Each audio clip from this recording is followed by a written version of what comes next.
Greeting visitors, welcome to the library. I'm just checking in a Discord server. I happen to own said Discord server. It's not public. Yes, it has failed to do anything. All right, cool. So those who run Discord servers and stream or mod for people who stream, who then get them to manage their Discords, will be familiar with a couple bots, Dinobot and Pingcord. These are supposed to send notifications to channels and stuff. This one has failed fantastically. There's an integration in Discord, and you have bots and apps, and I have, so here we go. We have Dinobot. It's an old bot. I'm not even sure it's like the go-to popular bot or anything, but here we are. There it is. It's connected, and we have Pingcord. Now, Dinobot allows you, in this case, amongst very many other tasks, to allow people to self-assign a role. This essentially, this will allow people to get announcements from a channel.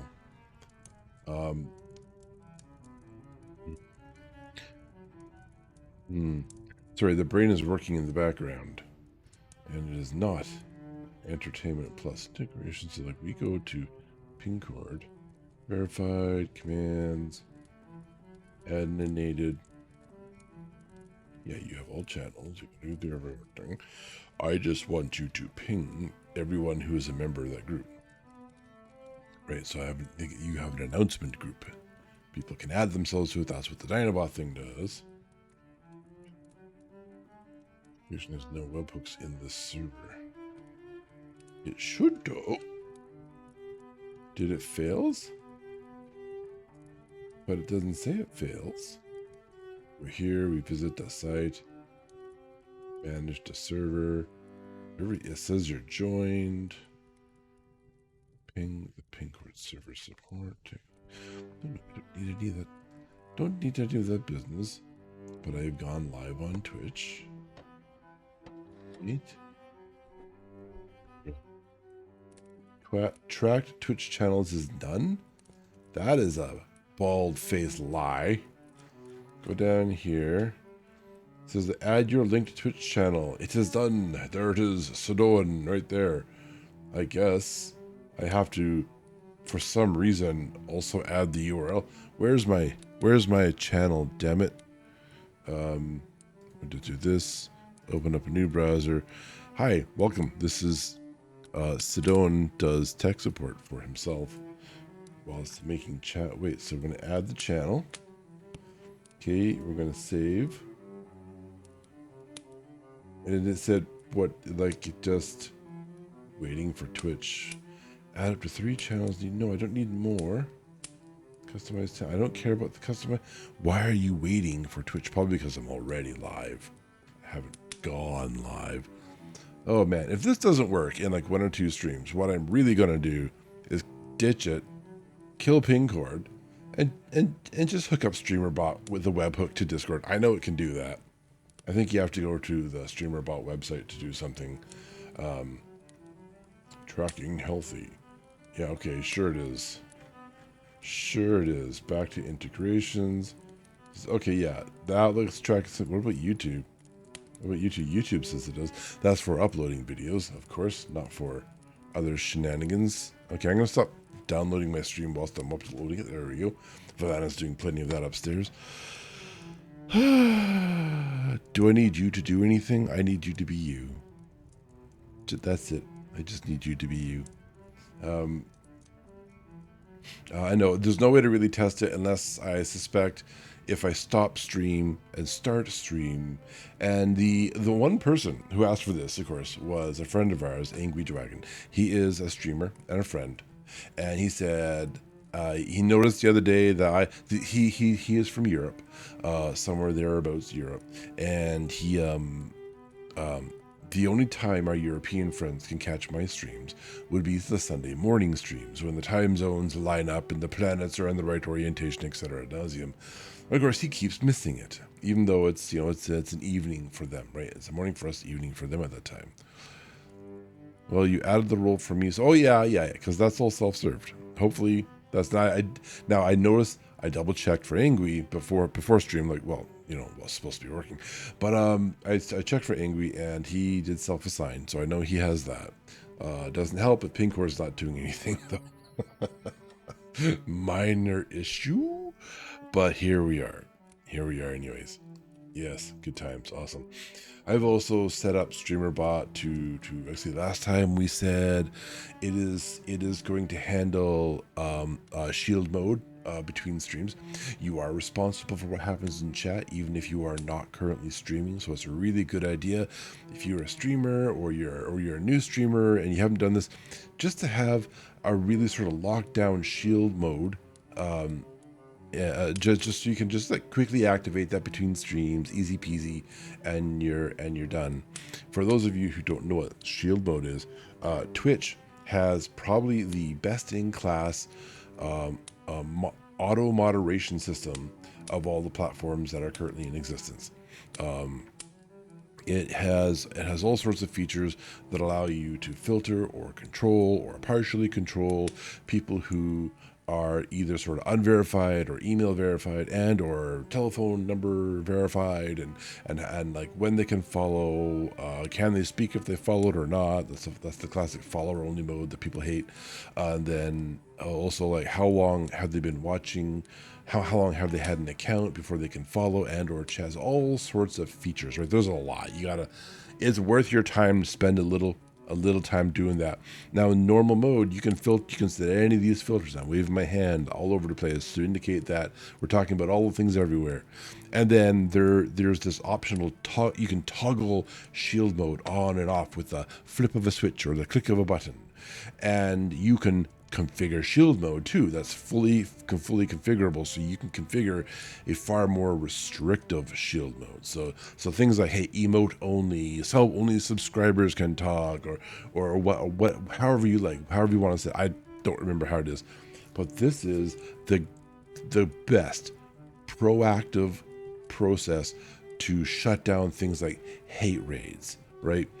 Or people who are come along and you get flooded with all this hate and all this chaos is ensuing, and you're just completely interrupting stream to just like even like try to analyze it, to think about what to do next. Just turn on shield mode and carry on with your stream. Eventually they go away. Yeah, chat gets shut down a little bit, but you can sort of like leave the doors open for people who have followed you for like a week or perhaps or what have you, or only verified accounts. And you can adjust this on the fly if you really want to, but I suggest you get super comfortable with it before you go ahead and do that. Just have sensible settings beforehand. You can shut that out.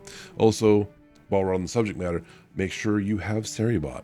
Like, of all the bots that are out there, SariBot is probably the best. Now, shield mode, I guess, is still kind of reactive, or one of them's reactive and proactive. The SariBot kind of crosses that line a little bit. Yeah, SariBot's a good bot.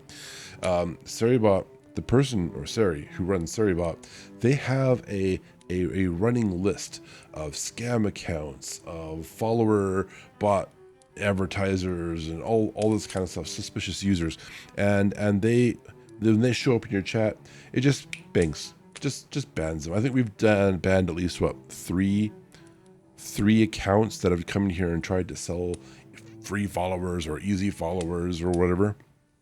Those are all scams. You want none of that. No one wants any of that. 3 to 4, yeah, and they're bullshit follows, and especially with the way Twitch is just cracking down on inactive viewers. It's a little unfair, but also I guess I suppose a little necessary. If those followers are just from botnets around the world, which God knows how they're getting those, I guarantee you it ain't legitimate. That's for sure. But these botnets, they will log in and they'll sit idle. They count technically as a viewer. I don't know how they stay active or anything, so I suspect they do not. And then you get Yeah, all these idle bots doing nothing in your chat. And like, do you really want them doing something? Like, here, Mr. Scammer person, have your 5,000 bots say random words in my chat. Like, you'll never get legitimate traffic in there, ever. Oh, then you might ask, oh, but what if we use Gen AI and LLMs to have them say coherent things? Like, have you talked to an LLM? Have you? Do you like that? Do you like the idea of you, a real person, going into someone's chat and talking to 5,000 viewers who are all saying kind of cookie cutter phrases over and over again, circular arguments that never progress anywhere? How many other humans are in there? How many real people are you having a conversation? Are there, and why would there be humans in here? This is a flood of noise and emptiness and just programs spitting out characters. And then as the streamer, the dead internet theory, the dead internet theory, and then the streamers sitting there knowing that there isn't a single human watching, or like, even if there is, how would you find them in that chaotic cacophony of nonsense? I hate Gen AI. Have I mentioned that? LLMs, by the way, are a derivative of Gen AI. They're part of the that umbrella term. There's a number of technologies. They are responsible for the grandest theft in human history, from one of the most vulnerable populations of people who create and do art and provide for us the richness of our culture. They really do, even if you don't like art. I was brought up to hate art. I didn't really like art. It looked pointless. That's kind of what I was taught. Mind you, back then, in that day, things like the fine arts were sort of like the epitome of artistic expression. I had no clue. That's just a tax fraud. But there's real art. There's real art out there. And actually, the VTubing community is really the one that sort of like opened my eyes up to that last number of years. But it's important. Reading these books is like another exposure to the history of art too, right? I'm not saying this is a recent phenomenon. These books are part of our culture. Frankly, my favorite book so far today is still 1984, that first book that we wrote. I'm really impressed by that book. That really fascinated me, because it connected to the here and now, like today's environment. It's still relevant, yet it is decades old. What was that 1948? It was made, right? That was kind of the fun play on the dates, the publishing dates. It's about 1984, but it was published in 1948, or written perhaps in 48. What a great story! What a great story. Frankenstein was okay. Dracula is a very impressive collection of letters and diary entries and telegrams. My goodness, but privacy is just not a thing back in the day, is it? Who managed to collect all the entries from all the diaries and invade on all the communications at the local telegraph? And then, did you know reading somebody else's letters is a federal offense? Well, certainly here in Canada it is. I imagine in most places it is as well. Some sort of offense. So then they went and they stole. They went to the post office and stole all these letters and copied them before sending them on again. Probably, maybe. Should do Animal Farm soon then. I was kind of thinking, well, after we do, because we were already sort of like thinking of doing Sleepy Hollow, right, after Dracula, and I kind of want to do War of the Worlds. And one day the people who own Dune will get back to us and say, yeah, Sid, go ahead, read that, no problems. And then I'll contact Games Workshop and we will read all the 40k stuff. Warhammer. Everyone who ever watches this video, please be like a billionaire and then give me money to get the rights to read Dune. That's all I want. That's fine. That should do it. Yeah, then I'll read all the Dune books. And I probably won't ever pay you back. In fact, no, I guarantee I won't ever pay you back. I'm not going to have that much money ever in my life. Certainly not disposable income.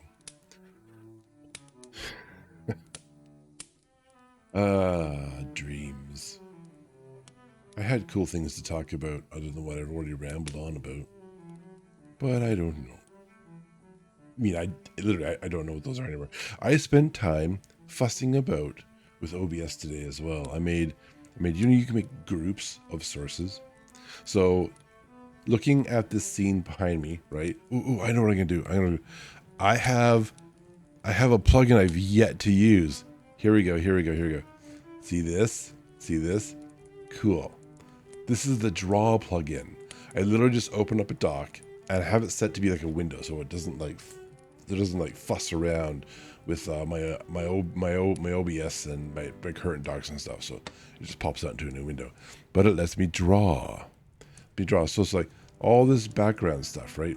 This is a picture, right? This is like chats or an overlay. This hat is sort of an extra thing. I sneakily move it over around here in the reading stream. I bet you no one noticed. And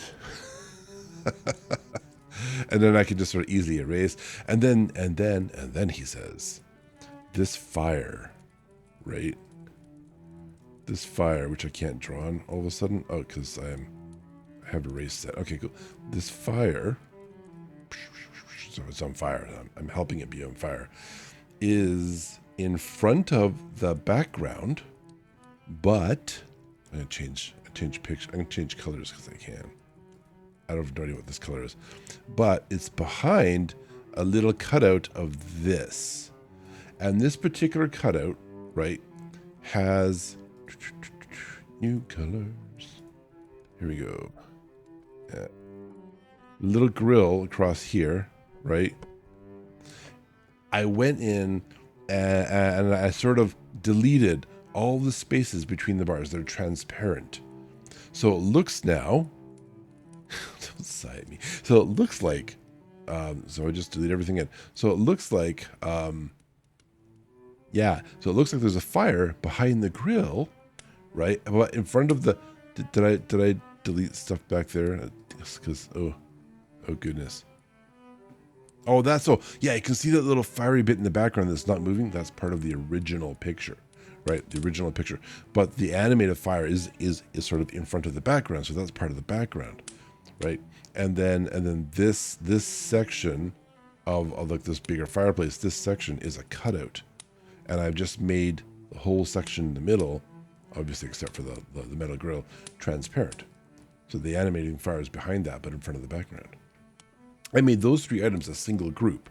And another reason that's important is because when we switch over to the reading scene, I guess I'll just do that now because we are going there anyways.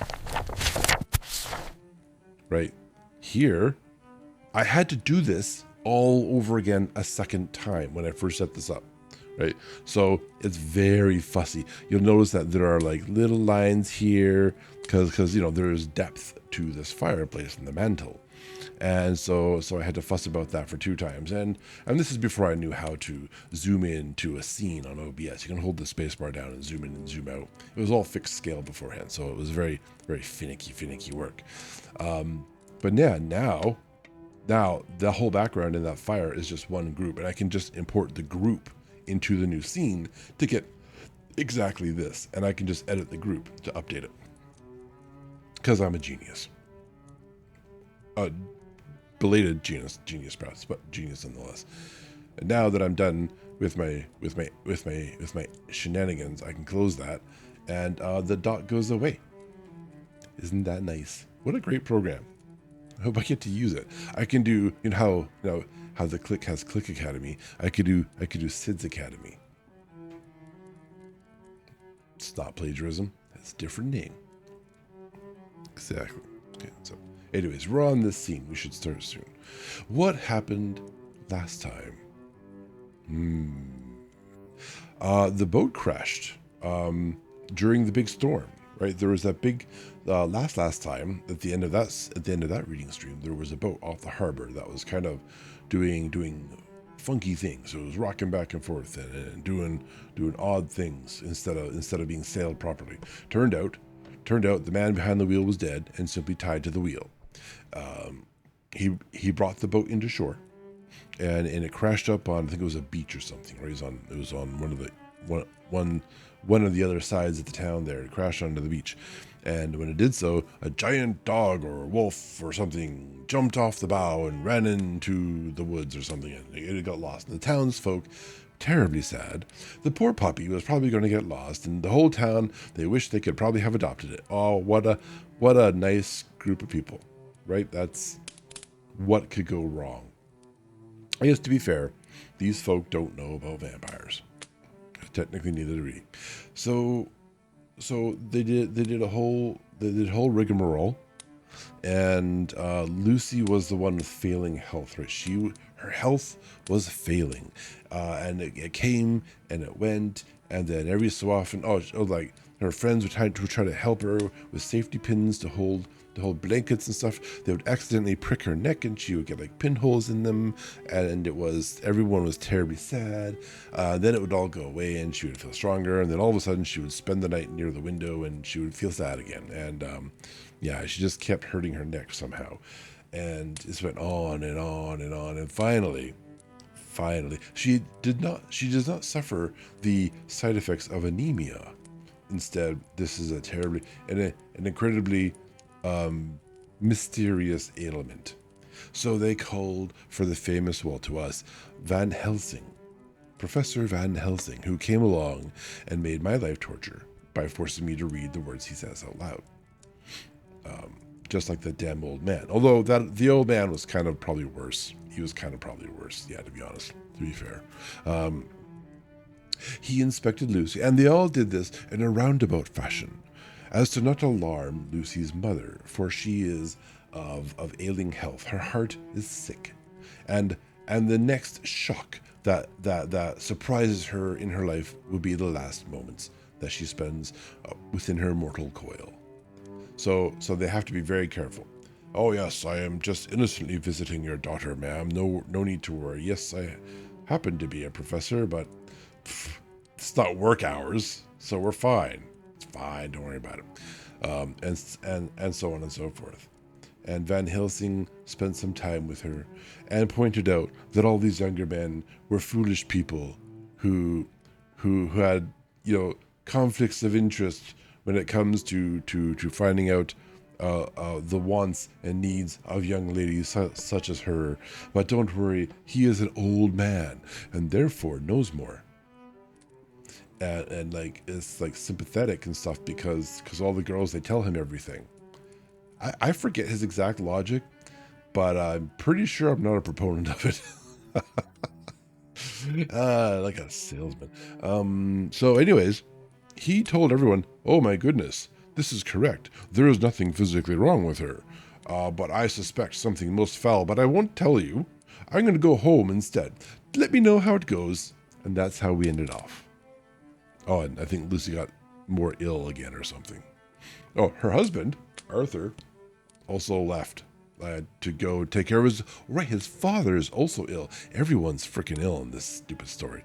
So this is terribly, terribly tragic. I don't know, I'm sure it'll have a happy ending. Well, I mean, right?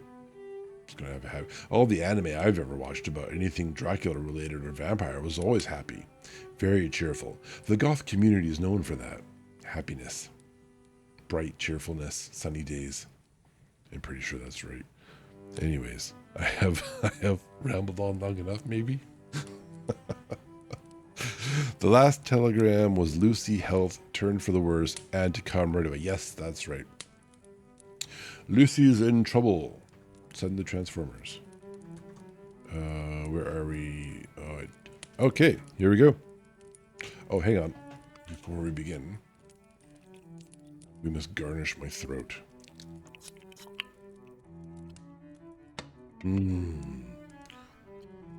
Eventually I'm going to start enjoying that. It's called an acquired taste. It's a bit of a curse. Anyhow, Chapter 10. Letter. Dr. Seward to Hon Arthur Holmwood. 6 September.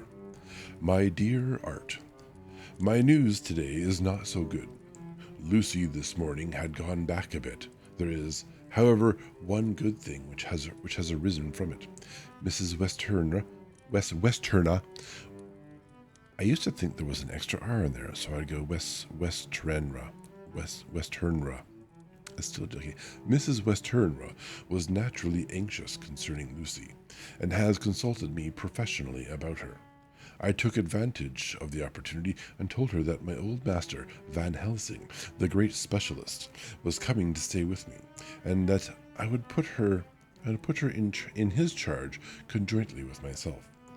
So now we can come and go without alarming her unduly, for a shock to her would mean sudden death, and this, in Lucy's weak condition, might be disastrous to her. We are hedged in with difficulties, all of us, my poor old fellow, but please God, we shall come through them all right. And, if any need, I shall write, so that, swallowing my poison, if you do not hear from me, take it for granted that I am simply waiting for news. In haste, yours ever, John Seward. I'm gonna double check. Okay, yep. Sorry, I have alerts automatically being muted by StreamerBot when we come to the reading stream. I do advertise this as ASMR. Probably shouldn't scream at people. Dr. Seward's Diary, 7 September. The first thing Van Helsing said to me when we met at Liverpool Street was 18% sane. You okay there, Valetta? Gwen's not giving you a good prognosis.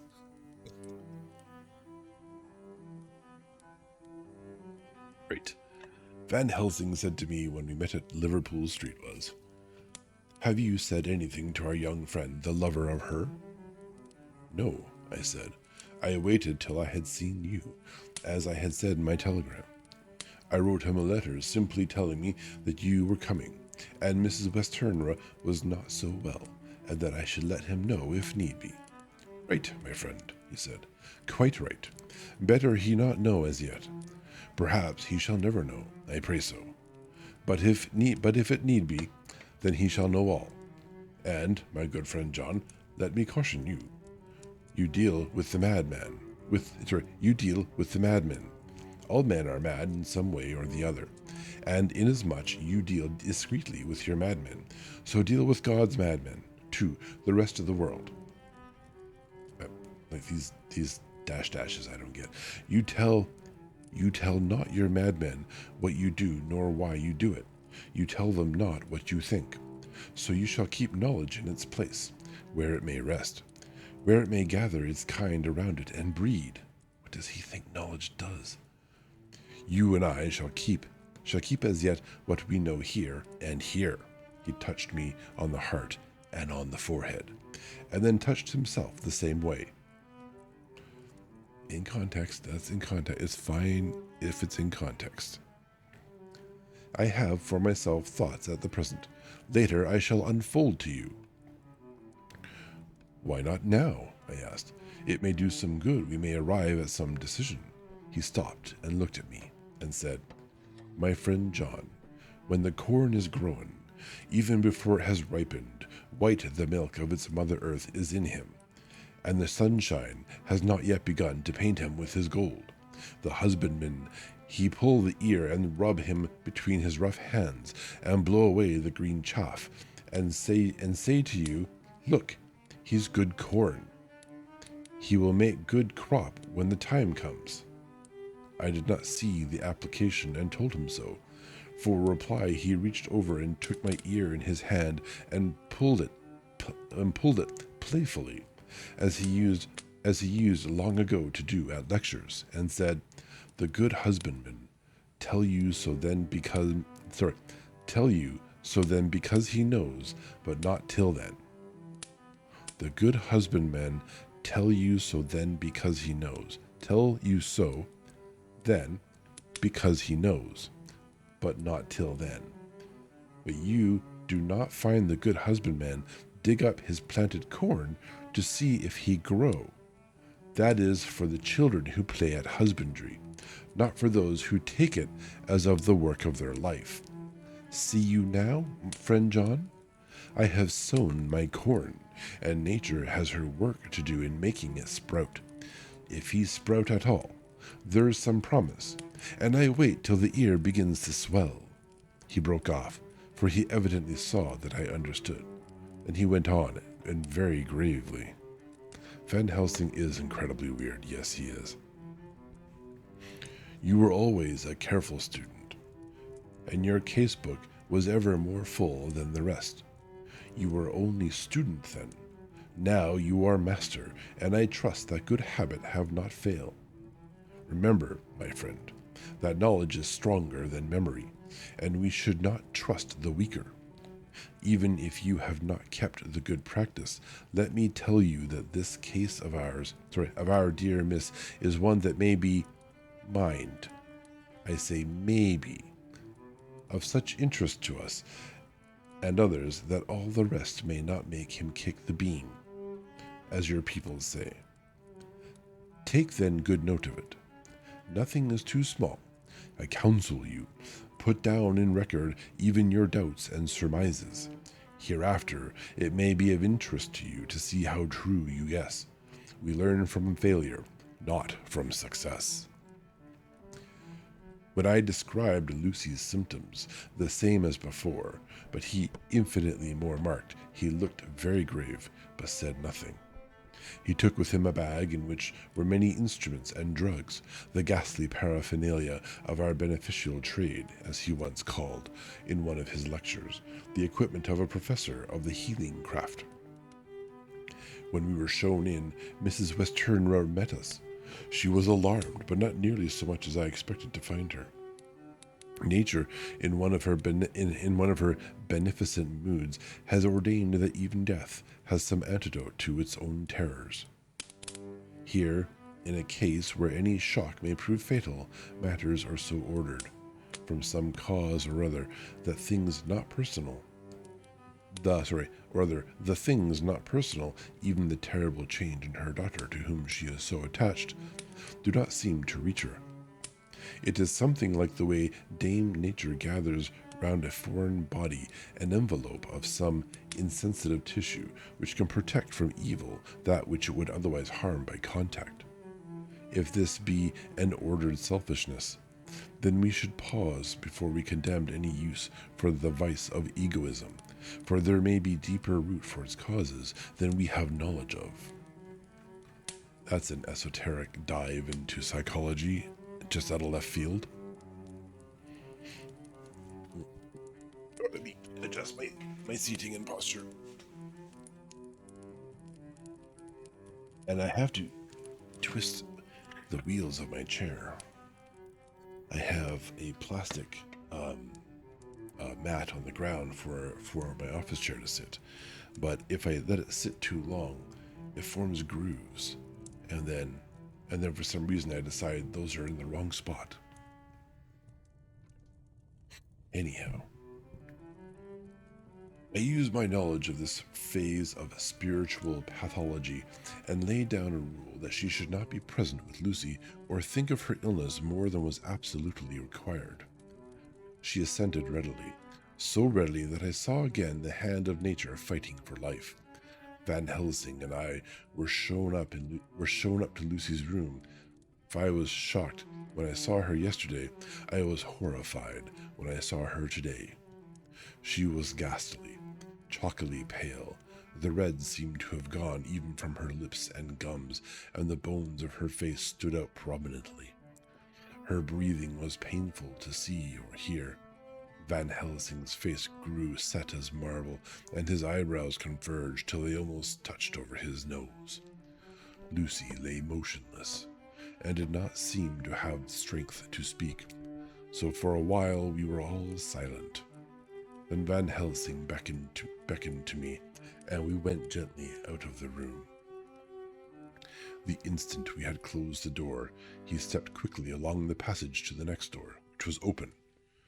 Then he pulled me quickly in with him and closed the door. "My God," he said, "this is dreadful. There is no time to be lost. She will die for sheer want of blood to keep the heart's action as it should be. There must be transfusion of blood at once. Is it you or me?" I don't think they knew about blood types back then. "I am younger and stronger, Professor. It must be me." "Then get ready at once. I will bring up my bag. I am prepared." I went downstairs with him, and as we were going, there was a knock at the hall door. When we reached the hall, the maid had just opened the door, and Arthur was stepping quickly in. He rushed up to me, saying in an eager whisper,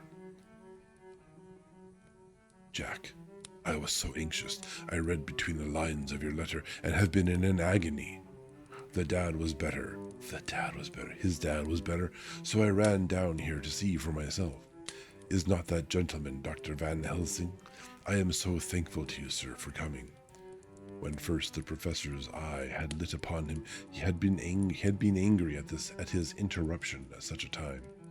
But now, as he took in his stalwart proportions and recognized the strong young manhood which seemed to emanate from him, his eyes gleamed. Without a pause, he said to him gravely as he held out his hand, "Sir, you have come in time. You are the lover of our dear miss. She is bad, very, very bad. Nay, my child, do not go like that."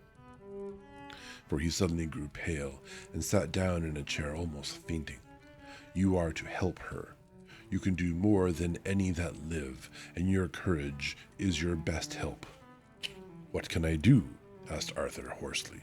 "Tell me, and I shall do it. My life is hers, and I would give the last drop of blood in my body for her." Careful, bro. Careful. The professor has a strongly humorous side, and I could, from old knowledge, detect a trace of its origin in his answer. "My young sir, I do not ask so much as that. Not the last. Just the first. What shall I do?" There was fire in his eyes, and his open nostril quivered with intent. Van Helsing slapped him on the shoulder. "Come," he said. "You are a man, and it is a man we want. You are better than me, better than my friend John." Arthur looked bewildered, and the professor went on by explaining in a kindly way. "Young Miss is bad, very bad. She wants blood, and blood she must have or die. My friend John and I have consulted, and we are about to perform what we call transfusion of blood, to transfer from full veins of one to the empty veins which pine for him. John was to give his blood, as he is the more young and strong than me." Here Arthur took my hand and wrung it hard in silence. "But now you are here. You are more good than us, old or young, who toil much in the world of thought. Our nerves are not so calm, and our blood not so bright than yours." Arthur turned to him and said, "If you only knew how gladly I would die for her, you would understand." Oh, we have a dog fact. It's been demonstrated that dogs can reduce both physical and emotional anxiety. Yes. Yes, we have many dogs like that. He stopped, with a sort of choke in his voice. "Good boy," said Van Helsing. "In the not so far off, you will be happy that you have done all for her you love. All for her you love. Come now, and be silent. You shall kiss her once before it is done, but then you must go, and you must leave at my side. Say no more to Madame. You know how it is with her. There must be no shock. Any knowledge of this would be one. Come." Madam. Oh, we watched a video today where a particular individual called someone of less than stellar moral fiber Madame. A dame? I don't know. He messed it up. We all went up to Lucy's room. Arthur, by direction, remained outside. Lucy turned her head and looked at us, but said nothing. She was not asleep, but she was simply too weak to make the effort. Her eyes spoke to us, that was all. Van Helsing took some things from his bag and laid them on a little table out of sight. Then he mixed a narcotic, and coming over to the bed, said cheerily, "Now, little miss, here is your medicine. Drink it off like a good child. See, I lift you so that to swallow is easy, yes?" She had made the effort with success. It astonished me how long the drug took to act. This, in fact, marked the extent of her weakness. Time seemed endless until sleep began to flicker in her eyelids. At last, however, the narcotic began to manifest its potency, and she fell into a deep sleep. When the professor was satisfied, he called Arthur into the room and bade him strip off his coat. Then he added, "You may take that one little kiss, whilst I bring over the table. Friend John helped me." So neither of us looked whilst he bent over her. That would be scandalous, I guess. I mean, it's weird to show people, kissing. Van Helsing turned to me, said, "He is so young and strong and of blood so pure that we need not defibrillate it." How do you know how pure his blood is? I do not defibrillate it. Valana, do you know what defibrillate means? I have no idea. Probably filter, I suppose. Then, with swiftness, but with absolute method, Van Helsing performed the operation. As the transfusion went on, something like life seemed to come back to poor Lucy's cheeks. And through Arthur's growing pallor, the joy of his face seemed absolutely to shine. After a bit, I began to grow anxious, for the loss of blood was telling on Arthur, strong man as he was. It gave me an idea of what a terrible strain Lucy's system must have undergone, that what weakened Arthur only partially restored her. But the professor's face was set, and he stood, watch in hand, with his eyes fixed on the patient, and now on Arthur. I could hear my own heart beat. Presently, he said in a soft voice, "Do not stir an instant. It is enough. You attend him. I will look to her." When all was over, I could see how much Arthur was weakened. I dressed the wound, and took his arm to bring him away, when Van Helsing spoke without turning around. The man seems to have eyes in the back of his head. "The brave lover, I think, deserve another kiss, which he shall have presently." And, as he had now finished his operation, he adjusted the pillow to the patient's head. And as he did so, the narrow black velvet band which she seems to always wear around her throat buckled with an old diamond buckle which her lover had given her, was dragged a little up, and showed a red mark on her throat. Arthur did not notice it, but I could hear the deep kiss of indrawn breath, which is one of Van Helsing's ways of betraying emotion. He said nothing at the moment, but turned to me, saying, "Now take down our brave young lover, give him of the port wine, and let him lie down a while. He must then go home and rest, sleep much and eat much, that he may be recruited of what he has so given to his love. He must not stay here. Hold a moment, I may take it, sir, that you are anxious of result. Then bring it with you, that in all ways the operation is successful. You have saved her life this time, and you can go home and rest easy in mind that all that can be is. And rest easy in mind that all that can be is. I shall tell her all when she is well. I shall tell her all when she is well." Sorry, the pacing of this guy's chaos. "She shall love you none the less for what you have done. Goodbye. You have done all you can." Yeah, basically. But you gotta say what he says, Valana. When Arthur had gone, I went back to the room. Lucy was sleeping gently, but her breathing was strong. I could see the counterpane move as her breast heaved. By the bedside sat Van Helsing, looking at her intently. The velvet band again covered the red mark. I asked the professor in a whisper, "What do you make of that mark on her throat?" "What do you make of it?" "I have not examined it yet," I answered, and then and there proceeded to loose the band. Just over the external jugular vein there were 2 punctures, not large, but not wholesome looking. There was no sign of disease, but the edges were white and worn-looking, as if by some, oh dear, trituration. Trituration. Trituration. Trituration. I'm sure there is a better way to pronounce that. Sorry, when I get confused by a word, sometimes I have discovered if I start pronouncing it from the end of the word and go and sort of like expand the pronunciation towards the front, I can find something. Trituration. Like there's too many syllables that aren't syllables. Anyways. It had once occurred to me that this wound, or whatever it was, might be the means of that manifest loss of blood, but I abandoned the idea as soon as formed, for such a thing could not be.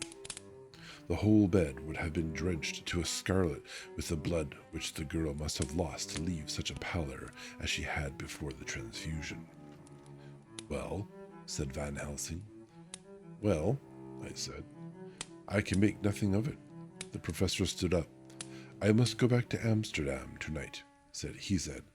There are books and things there which I want. You must remain here all night, and you must not let your sight pass from her. Shall I have a nurse? I asked. We are the best nurses, you and I.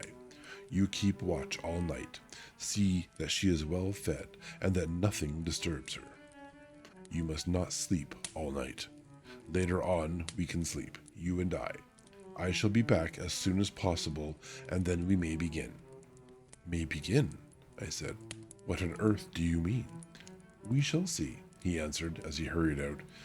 He came back a moment later and put his head inside the door and said with warning finger held up, Remember, she is your charge. If you leave her and harm befall, you shall not sleep easy hereafter. Thanks, Doc. Dr. Seward's diary continued. 8 September. I sat up all night with Lucy. The opiate worked itself off towards dusk, and she waked naturally. She looked a different being from what she had been before the operation. Her spirits even were good, and she was full of a happy vivacity, but I could see evidences of the absolute prostration which she had undergone. When I told Mrs. Westenra that Dr. Van Helsing had directed that I should sit up with her, she almost pooh-poohed the idea, pointing out her daughter's renewed strength and excellent spirits. I was firm, however, and made preparations for my long vigil. When her maid had prepared her for the night, I came in, having in the meantime had supper, and took a seat by the bedside. She did not in any way make objection, but looked at me gratefully whenever I caught her eye. After a long spell, she seemed sinking off to sleep, but with an effort seemed to pull herself together and shook it off. This was repeated several times, with greater effort and with shorter pauses as the time moved on. It was apparent that she did not want to sleep, so I tackled the subject at once. You do not want to go to sleep? No, I am afraid. Afraid to go to sleep. Why so? Is it the boon we all crave for? It is the boon we all crave for. Ah, not if you were like me. If sleep was to you a presage of horror. A presage of horror? What on earth do you mean? I don't know. Oh, I don't know. And that is what is so terrible. All this weakness comes to me in sleep until I dread the very thought.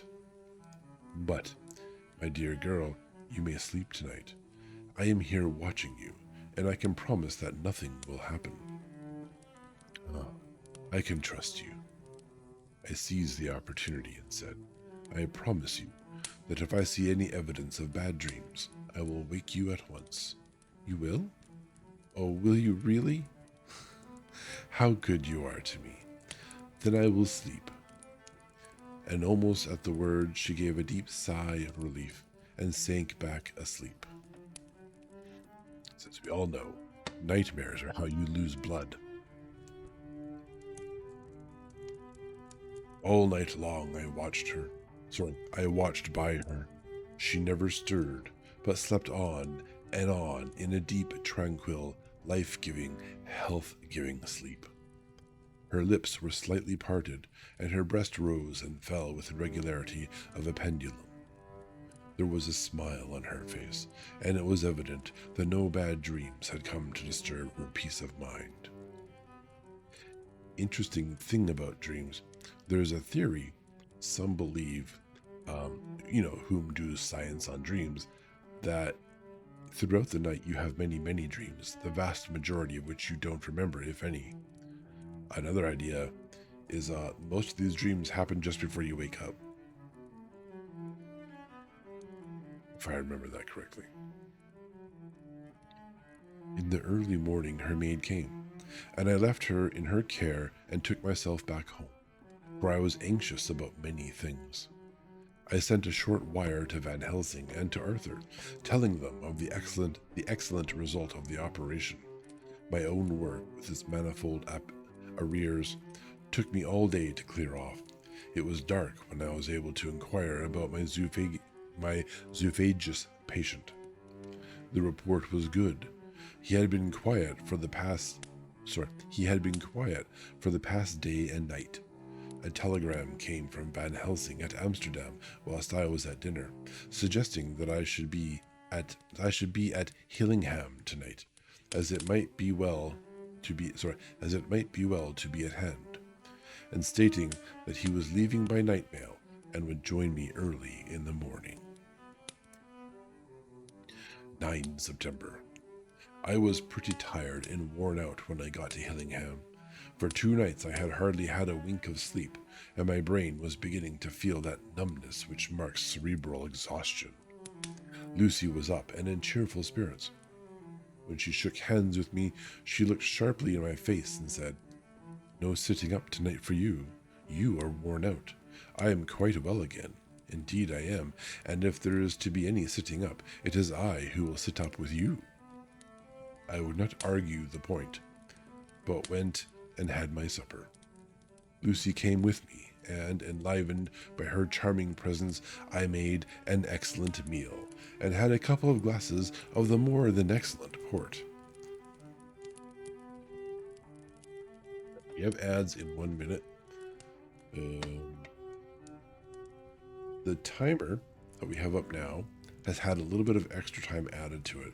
The idea here is that ads will start at some point in time during this period of time. This is because Twitch can't send a 1 minute notice, but it can send a notice of when exactly an ad does start. So the ad banner seems to be solid, fingers crossed, knock on wood, and that's just how it works. So any moment now, if it's sticking to the same problem, so the problem seems like if Alana found that the ads came 55 seconds later than they should have, and they should start any moment now in theory. Yes, I timed that wrong too, or Twitch is even worse than before, than expected. It's starting soon. Yeah, wow, this is... Twitch be broken. Twitch is just broken. It's interesting how that ad timer has stayed up, though. Very interesting.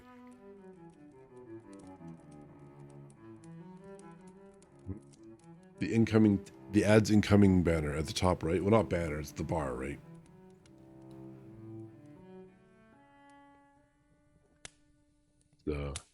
This is worse than before?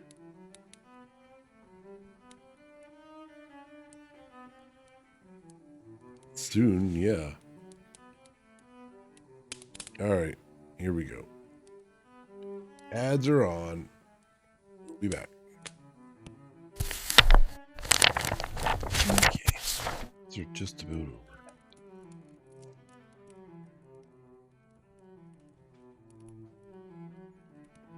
There we go. Welcome back to the stream, everybody. I thought I had added an extra 60,000 milliseconds to the incoming ads timer bar, so I thought that would line up. As Valana, you said there was like an extra 55 seconds or whatever, almost a minute. So I thought, hey, I'll throw an extra minute on there, see how that works. But it's apparently the math didn't do the math thing, which is ironic. Yeah. Oh, and have some water. We just keep reading.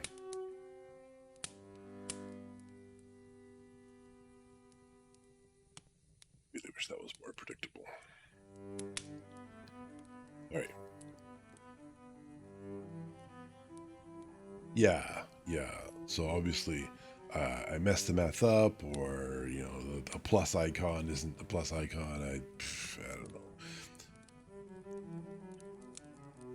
Where yes, he had two glasses of the more than excellent port, because we don't have bad port when we drink. It's a crime. Then Lucy took me upstairs and showed me a room next to her own.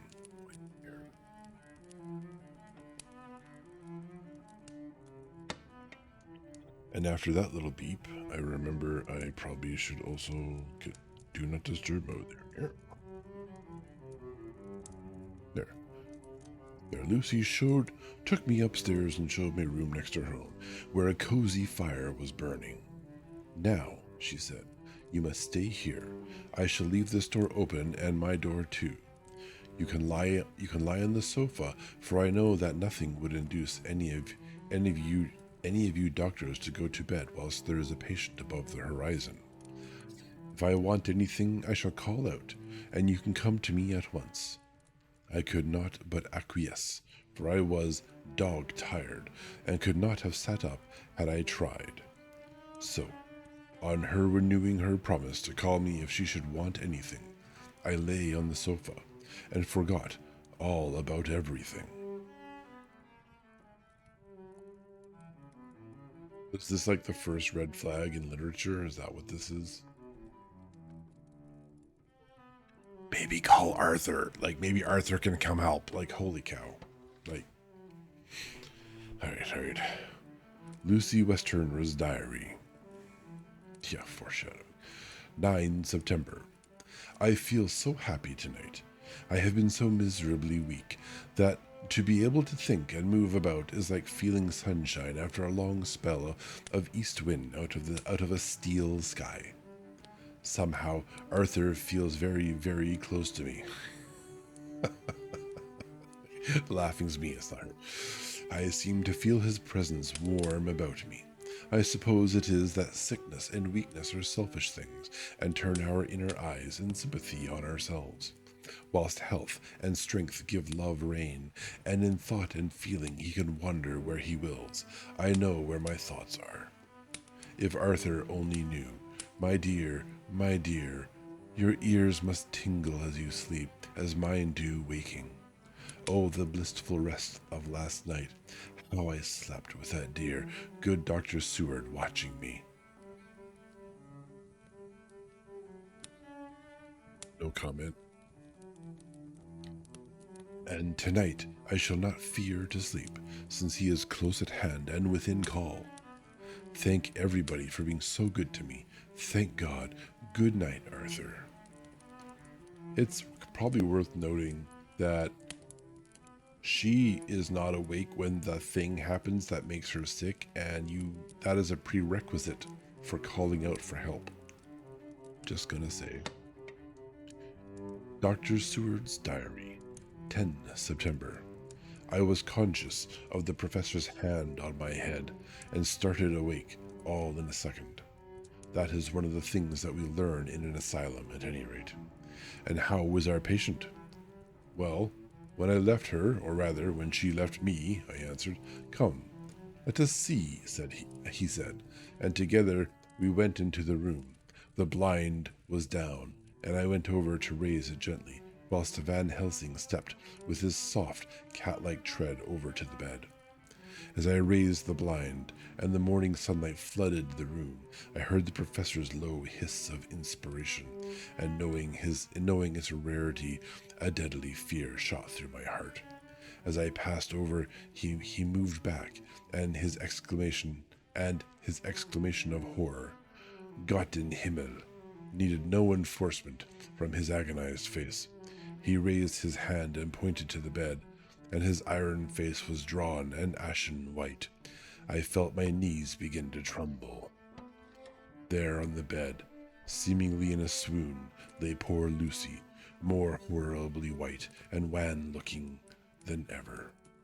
Even the lips were white, and the gums seemed to have shrunken back from the teeth, as we sometimes see in a corpse after a prolonged illness.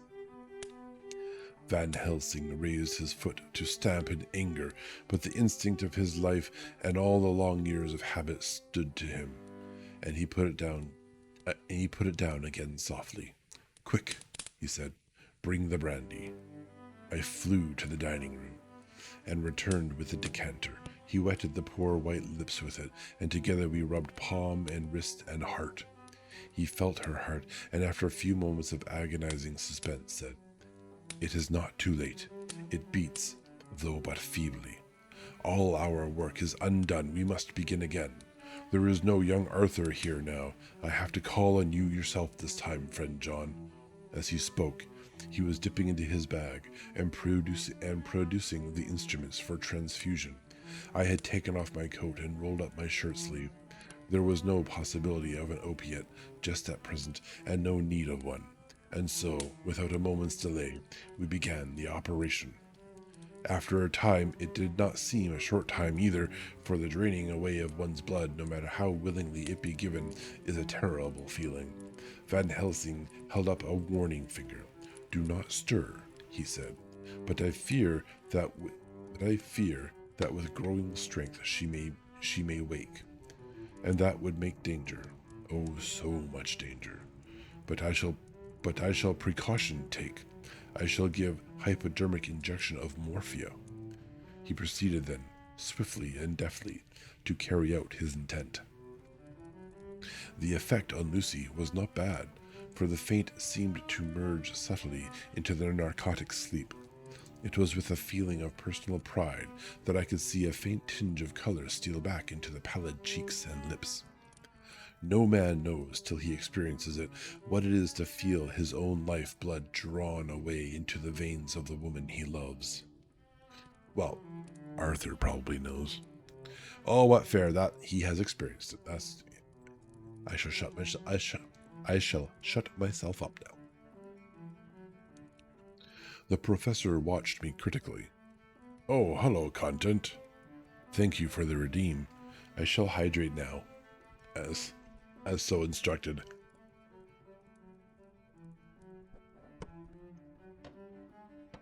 Welcome to the library.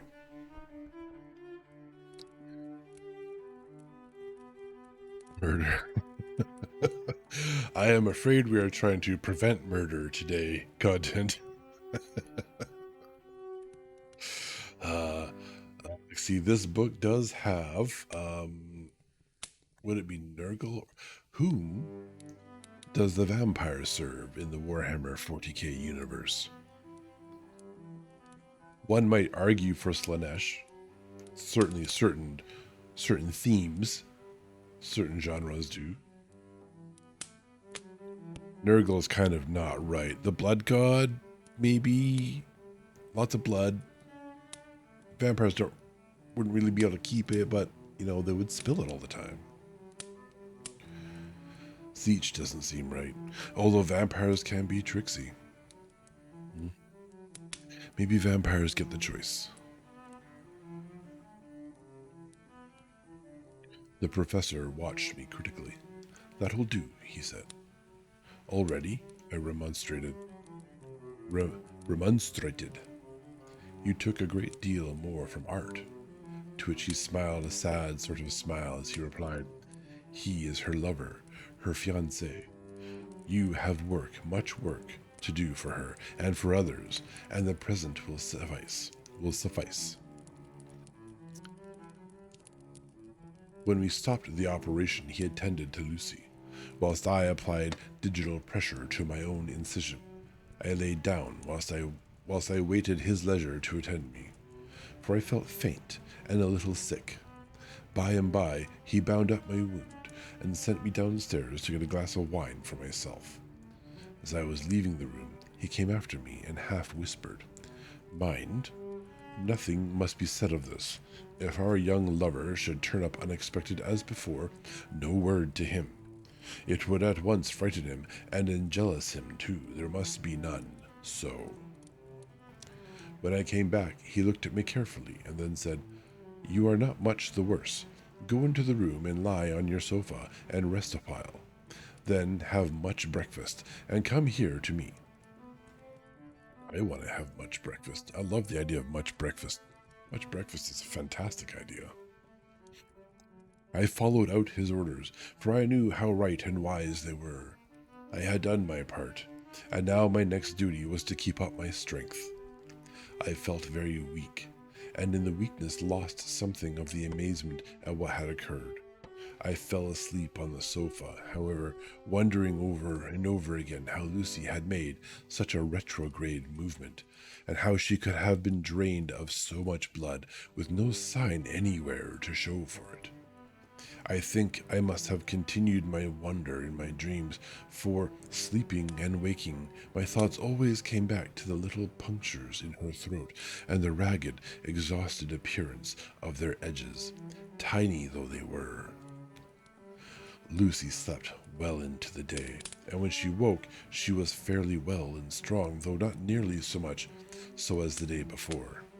When Van Helsing had seen her, he went out for a walk, leaving me in charge with strict injunctions that I was not to leave her for a moment. I could hear his voice in the hall, asking the way to the nearest telegraph office. Lucy chatted with me freely, and seemed quite unconscious that anything had happened. I tried to keep her amused and interested.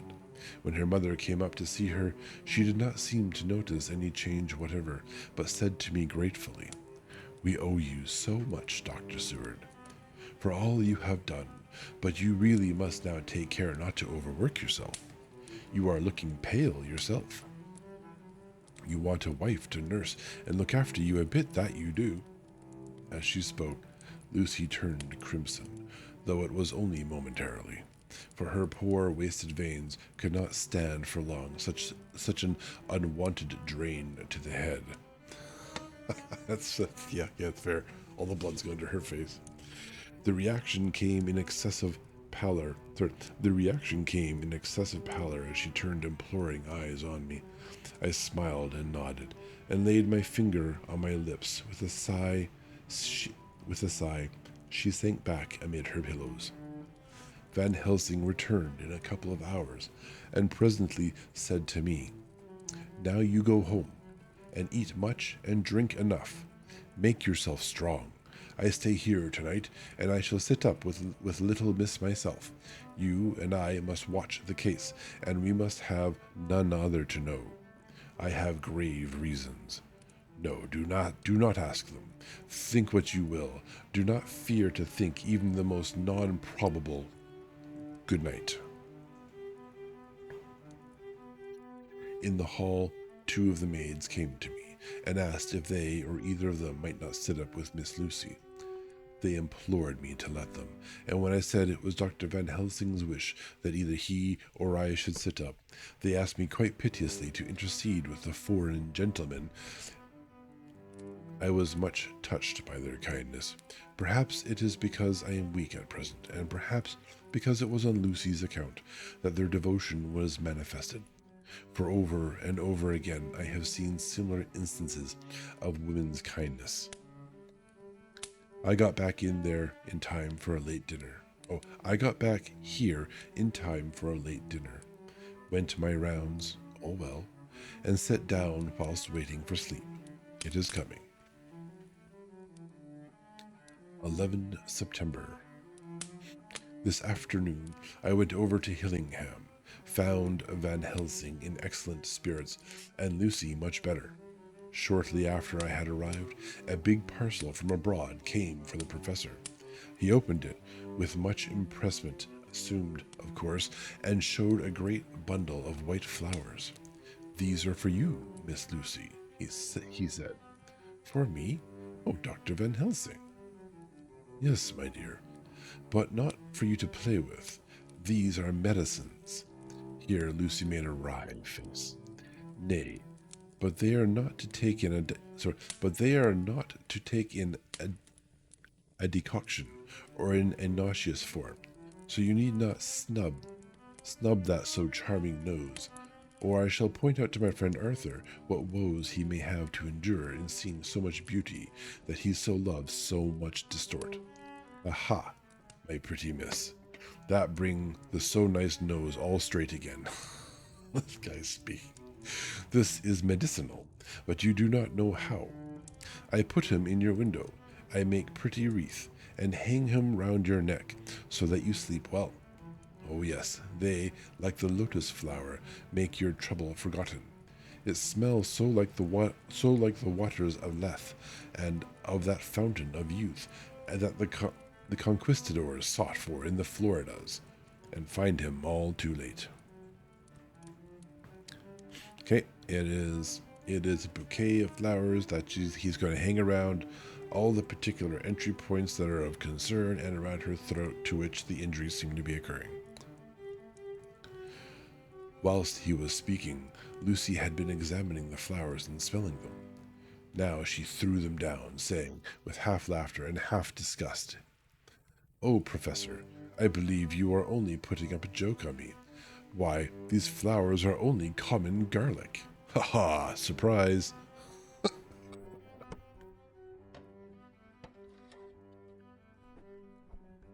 To my surprise, Van Helsing rose up and said with all his sternness, his iron jaw set, and his bushy eyebrows meeting, "No trifling with me.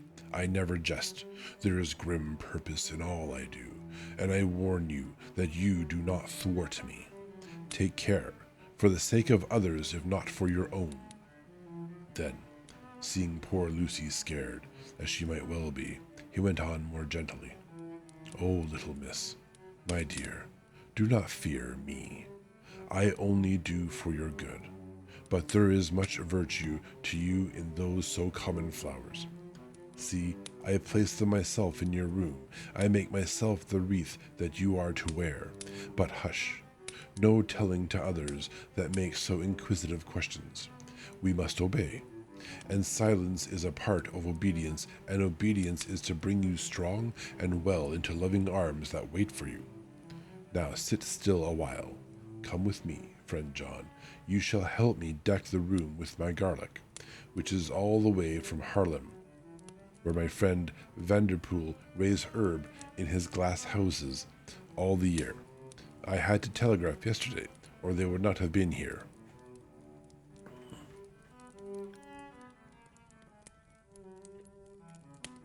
We went into the room, taking the flowers with us. The professor's actions were certainly odd and not to be found in any pharmacopoeia that I have ever heard of. First, he fastened up the windows and latched them securely. Next, taking a handful of the flowers, he rubbed them all over the sashes, as though to ensure that every whiff of air that might get in would be laden with the garlic smell. Then, with the wisp, he rubbed all over the jamb of the door, above, below, and at each side, and round the fireplace in the same way.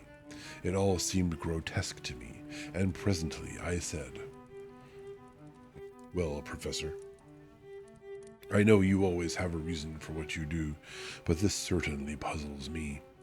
It is well we have no skeptic here." Sorry, I sipped some water, and the water's not quite sure if it's going down or not. "It is well we have no skeptic here, or he would say that you are working some spell to keep out an evil spirit." "Perhaps I am," he answered quietly, as he began to make the wreath which Lucy was to wear round her neck. We then waited whilst Lucy made her toilet for the night, and when she was in bed, he came and fixed the wreath of garlic round her neck.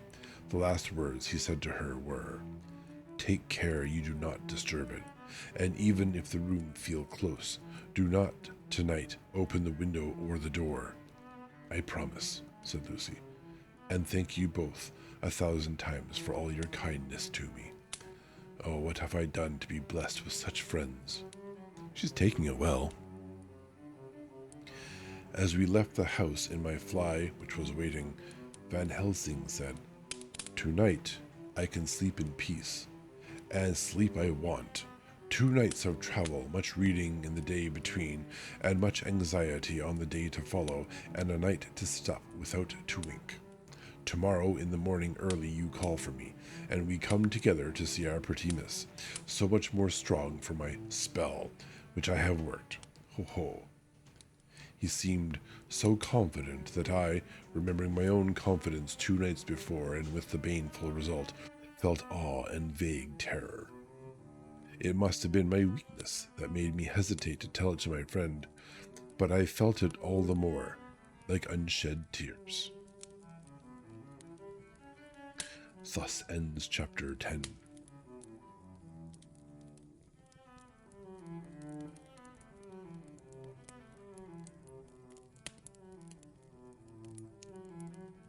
Chapter 11.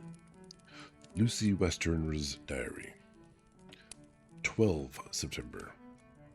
How good they are to me. I quite love that Dr. Van Helsing. That dear Dr. Van Helsing. I wonder why he was so anxious about these flowers. He positively frightened me. He was so fierce. And yet he must have been right, for I feel comfort from them already.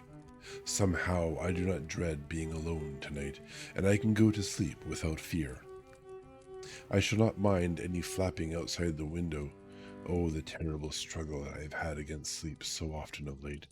The pain of the sleeplessness, or the pain of the fear of sleep, with such unknown horrors as it has for me. How blessed are some people whose lives have no fears, no dreads, to whom sleep is a blessing that comes nightly, and brings nothing but sweet dreams. Well, here I am tonight, hoping for sleep, and lying and laying like Ophelia in a play, with virgin krantz and maiden struments. I never liked garlic before, but tonight it is delightful. There is peace in its smell. I feel sleep coming already. Good night, everybody. Who is she speaking to? It's a diary. You don't normally show your diary. I mean, someone stole her diary, obviously, for the book, but you don't normally show your diary to anyone. Dr. Seward's Diary, 13 September, so the next day. Called at the Berkeley and found Van Helsing, as usual, up to time. Oh, a wolf fact. The only habitats in which wolves are not found are tropical forests and particularly arid deserts. They do get around, I guess. The carriage ordered from the hotel was waiting. The professor took his bag, which he always brings with him now. Let all be put down exactly. Van Helsing and I arrived at Hillingham at 8 o'clock. It was a lovely morning. The bright sunshine and all the fresh feeling of early autumn seemed like the completion of nature's annual work. The leaves were turning to all kinds of beautiful colors, but had not yet begun to drop from the trees. When we entered, we met Mrs. Westerner coming out of the morning room. She is always an early riser. She greeted us warmly and said, "You will be glad to know that Lucy is better. The dear child is still asleep." I looked into her room and saw her, but did not go in, lest I should disturb her. Sorry, that's what Mom said. The professor smiled and looked quite jubilant. He rubbed his hands together and said, "What, that's your mom? Don't dot me. That's my trick." Well, I mean, she looked in the room and saw her, and she wasn't a corpse, right? That was like when Van Helsing and I don't know this guy's name. James? Is it James? When they saw her, they're all like, "Holy crap, she's a corpse." So yes. Anyhow, Van Helsing is speaking. Don't interrupt him, Belana. Aha! I thought I had diagnosed the case. My treatment is working. To which she answered, You must not take all the credit to yourself, Doctor. Lucy's state this morning is due in part to me. No. How do you mean, ma'am? Asked the professor. Well, I was anxious about the dear child in the night, and went into her room. She was sleeping soundly, so soundly that even my coming did not wake her. But the room was awfully stuffy. There were a lot of those horrible, strong-smelling flowers about everywhere, and she had actually a bunch of them around her neck. This is the danger of not telling everyone the plan, I guess. I feared the heavy odor would be too much for the dear child in her weak state, so I took them all away and opened a bit of the window to let in a little fresh air. You will be pleased with her, I am sure.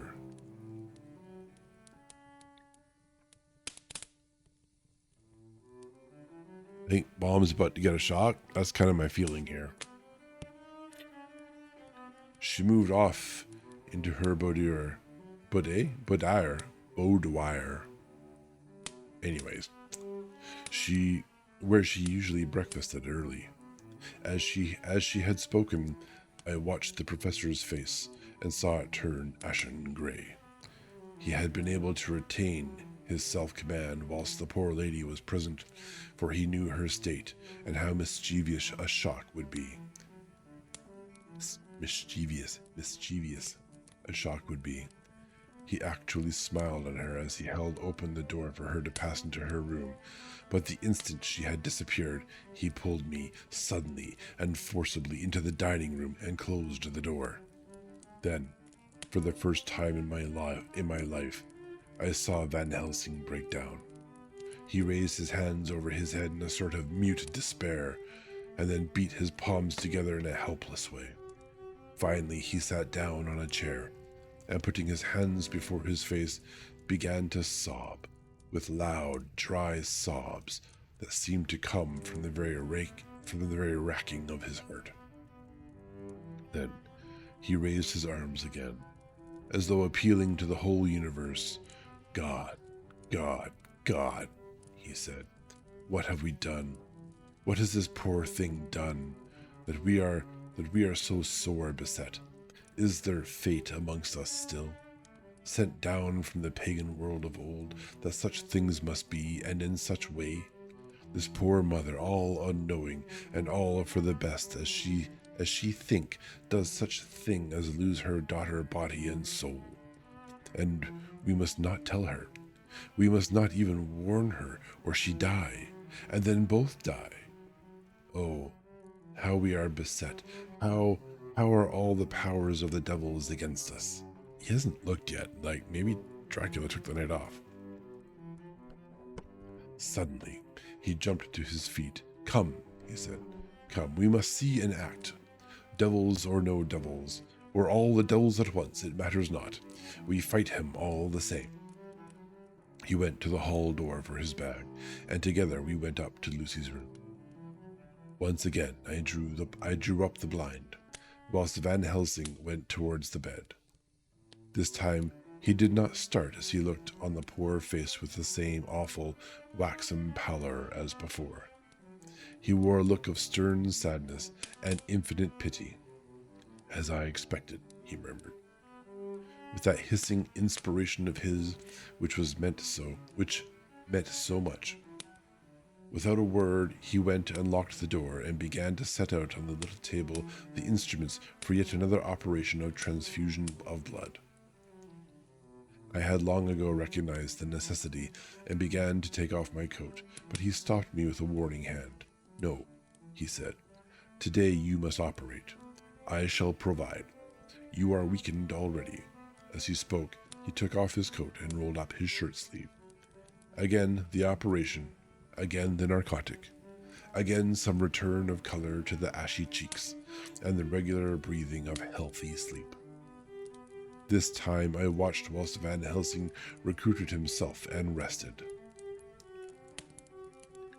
Presently, he took an opportunity of telling Mrs. Westerna that she must not remove anything from Lucy's room without consulting him, that the flowers were of medicinal value, and that the breathing of their odor was a part of the system of cure. Then he took over the care of the case himself, saying that he would watch this night and the next, and would send me word when to come. After another hour, Lucy waked from her sleep, fresh and bright and seemingly not much the worse for her terrible ordeal. What does it all mean? Am I beginning to wonder if my long habit of life amongst the insane is beginning to tell upon my own brain? That girl has only guy blood in her right now. Do you know that? Right? If sex were a matter of like blood, of blood type, she would be a man. I wonder if Dracula's noticing the change in flavor. You know, like vampires are supposed to like, the fairies taste really good. Yeah, she's full of testosterone, more so than normal. All right. Lucy Westerner's diary, 17 September. 4 days and 4 nights of peace. But not really. I am getting so strong again that I hardly know myself. Sorry. This is a little ironic. It is all the men are dropping like flies around her, just like giving up all their freaking blood. And she's like, oh yeah, no, I'm totally getting better. Nothing is wrong at all. All these like all these like needle points in my arm are totally going unnoticed. I am getting so strong again that I hardly know myself. It is as if I had passed through some long nightmare, and had just awakened to see the beautiful sunshine and feel the fresh air of the morning around me. I have a dim half-remembrance of long, anxious times of waiting and fearing, darkness in which there was not even the pain of hope to make present distress more poignant, and then long spells of oblivion, and the rising back to life as a diver coming up through a great press of water. Since, however, Dr. Van Helsing has been with me, all this bad dreaming seems to have passed away. The noises that used to frighten me out of my wits, the flapping against the windows, the distant voices which seemed so close to me, the harsh sounds that came from I know not where and commanded me to do I know not what, have all ceased. I go to bed now without any fear of sleep. I do not even try to keep awake. I have grown quite fond of the garlic, and a boxful arrives for me every day from Haarlem. Tonight, Dr. Van Helsing is going away, as he has to be for a day in Amsterdam. But I need not be watched. I am well enough to be left alone. Thank God for Mother's sake, and dear Arthur's, for all our friends who have been so kind. I shall not even feel the change, for last night Dr. Van Helsing slept in his chair a lot of the time. I found him asleep twice when I awoke, but I did not fear to go to sleep. But I did not fear to go to sleep again, although the boughs or bats or something napped most angrily against the window panes. Poor bastard. The Pall Mall Gazette, 18 September. The Escaped Wolf. Perilous adventure of our interviewer.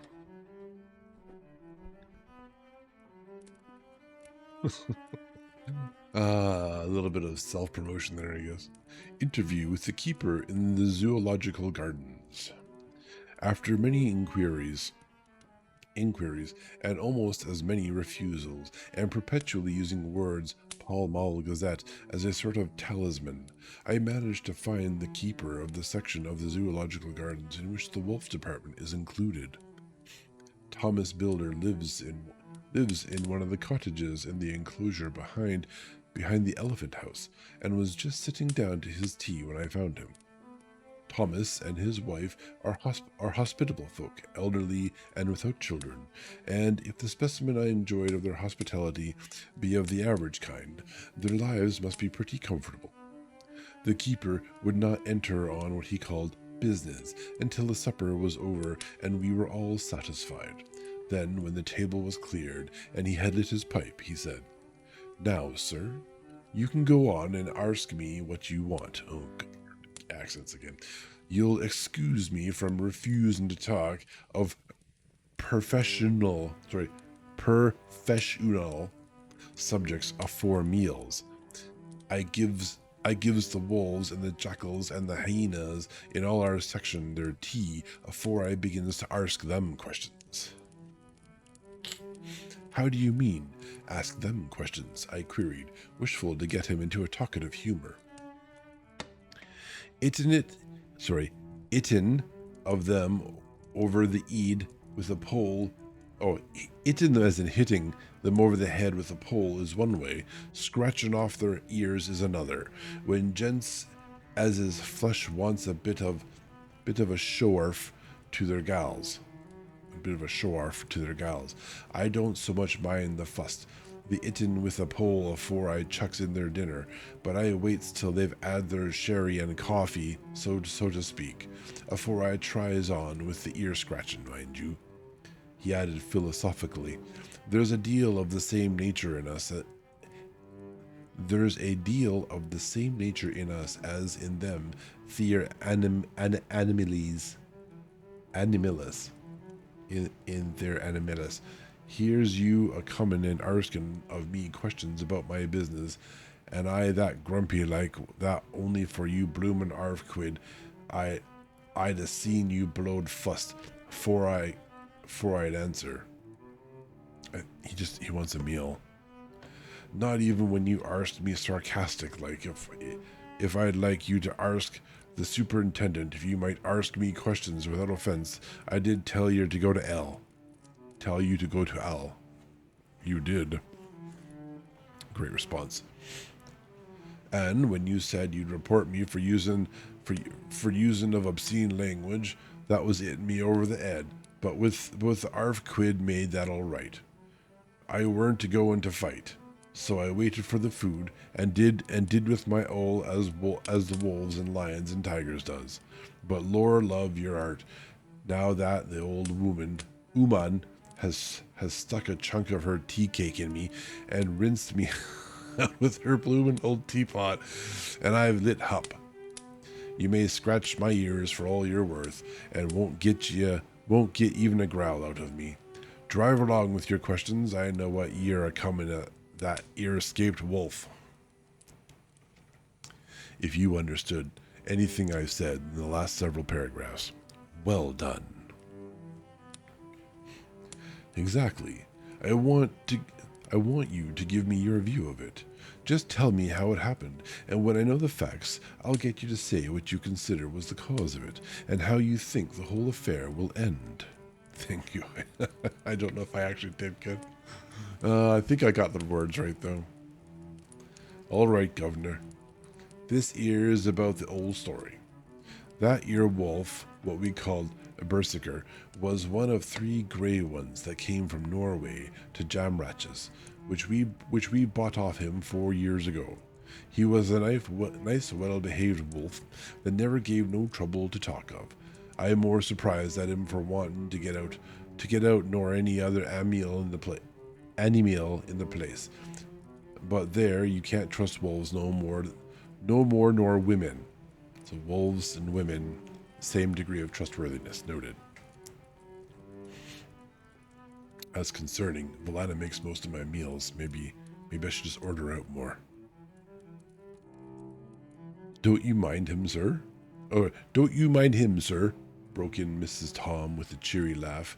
He's got mindin' the animals so long that blessed if he ain't like an old wolf himself. But there ain't no harm in him. Yeah, and you deliver me meds. That's right. You handle my prescriptions. Oh dear, I'm doomed. "Well, sir, it was about 2 hours after feeding yesterday when I first hear my disturbance. I was making up a litter in the monkey house for a young puma which is ill, but when I heard the yelping and owling, I came away straight. I came away straight. There was berserker a tearing like a mad thing at the bars as if he wanted to get out. There wasn't much people about that day, and close at hand was only one man, a tall, thin chap with a hooked nose and a pointed beard, with a few white hairs running through it. He had an hard, cold look and red eyes, and I took a sort of mislike to him, for it seemed as if it was him as they were irritated at. He had white kid gloves on his hands, and he pointed out the animals to me and says, "Keeper, these wolves seem upset at something." "Maybe it's you," says I, for I did not like the airs as he gave himself, and didn't get angry as I hoped he would, but he smiled a kind of insolent smile with a mouthful of white sharp teeth. "Oh no, they wouldn't like me," he says.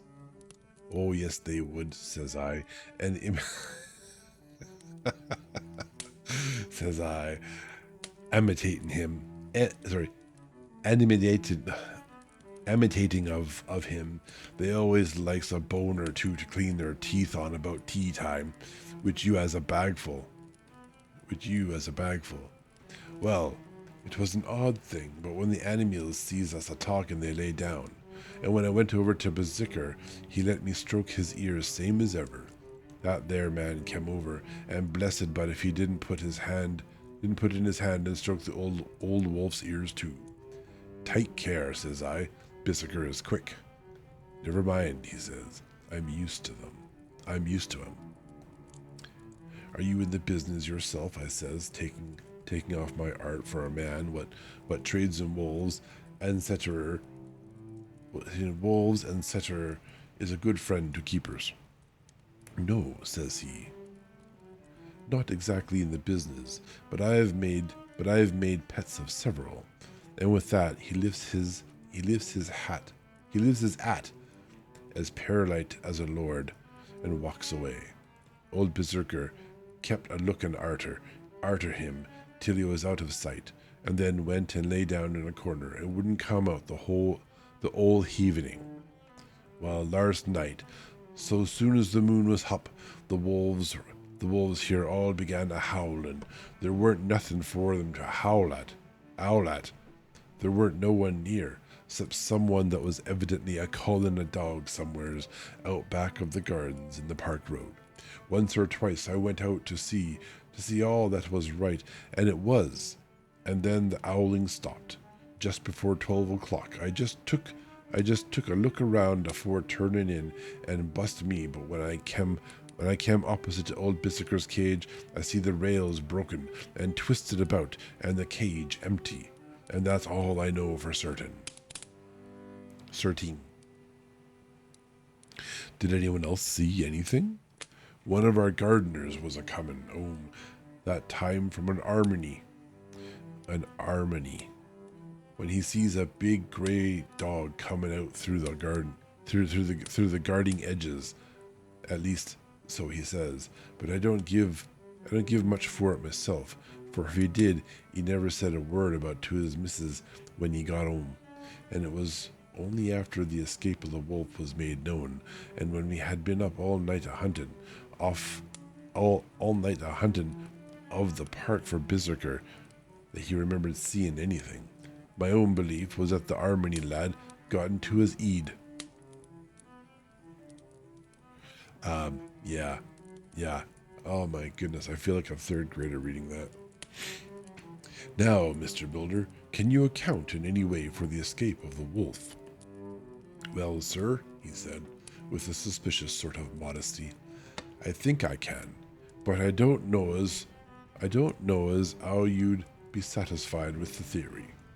Certainly I shall, if a man like you, who knows the animals from experience, can hazard a good guess at any rate. Who is even to try?" "Well then, sir, I accounts for it this way. It seems to me that ere wolf escaped, simply because he wanted to get out." From the hearty way that both Thomas and his wife laughed at the joke, I could see that he had done service before, and that the whole explanation was simply an elaborate sell. I couldn't cope in badinage with the worthy Thomas, but I thought I knew a surer way to his heart, so I said, "Now, Mr. Builder, we'll consider that first half sovereign worked off, and this brother of his is waiting to be claimed when you've told me what you think will happen." "Right ye are, sir." So he's being bribed. He said briskly, "You'll excuse me, I know, for a chaffing of ye, but the old woman here winked at me, which is as much as telling me to go on." It's like, to be fair, Wolf wouldn't have left the cage if he didn't want to leave. "Well, I never," said the old lady. "My opinion is this: that ere Wolf is a idin of somewheres. The gardener what remembered said he was a galloping northward faster than a horse could go, but I don't believe him, for ye see, sir, wolves don't gallop no more nor dogs does. They not being built that way. Wolves is fine things in a storybook, and I dee say when they gets in packs and does be chivying something that's more afeared than they can make a devil of a noise and chop it up, whatever it is. But Lord bless you, in real life a wolf is only a low creature, not half so clever or bold as a good dog, and not half a quarter so much fighting them. They don't want to fight, they want to eat and survive. This one ain't being used to fighting or even to providing for hisself, and more like he's somewhere around the park, idin and a shivering of, and if he thinks at all, wondering where he is to get his breakfast from, or maybe he's got down some area and is in a coal cellar. My eye, won't some cook get a rum start when she sees his green eyes a shining at her out of the dark? If he can't get food, he's bound to look for it, and mayhap he may chance to light on a butcher's shop in time. If he doesn't, and some nursemaid goes a walking orf with a soldier, leaving of the hinfant in the perambulator, an infant in the perambulator, well, then I shouldn't be surprised if the census is one baby the less, that's all. It's grim. I was handing him the half-sovereign when something came bobbing up against the window, and Mr. Builder's face doubled its natural length with surprise. "God bless me," he said, "if there ain't old Berserker come back by hisself." We went to the door and opened it. A most unnecessary proceeding, it seemed to me. I have always thought that a wild animal never looks so well as when some obstacle of pronounced durability is between us. A personal experience has intensified rather than diminished that idea. After all, however, there is nothing like custom, for neither Builder nor his wife thought any more of the wolf than I should of a dog. The animal itself was as peaceful and well-behaved as that father of all picture wolves,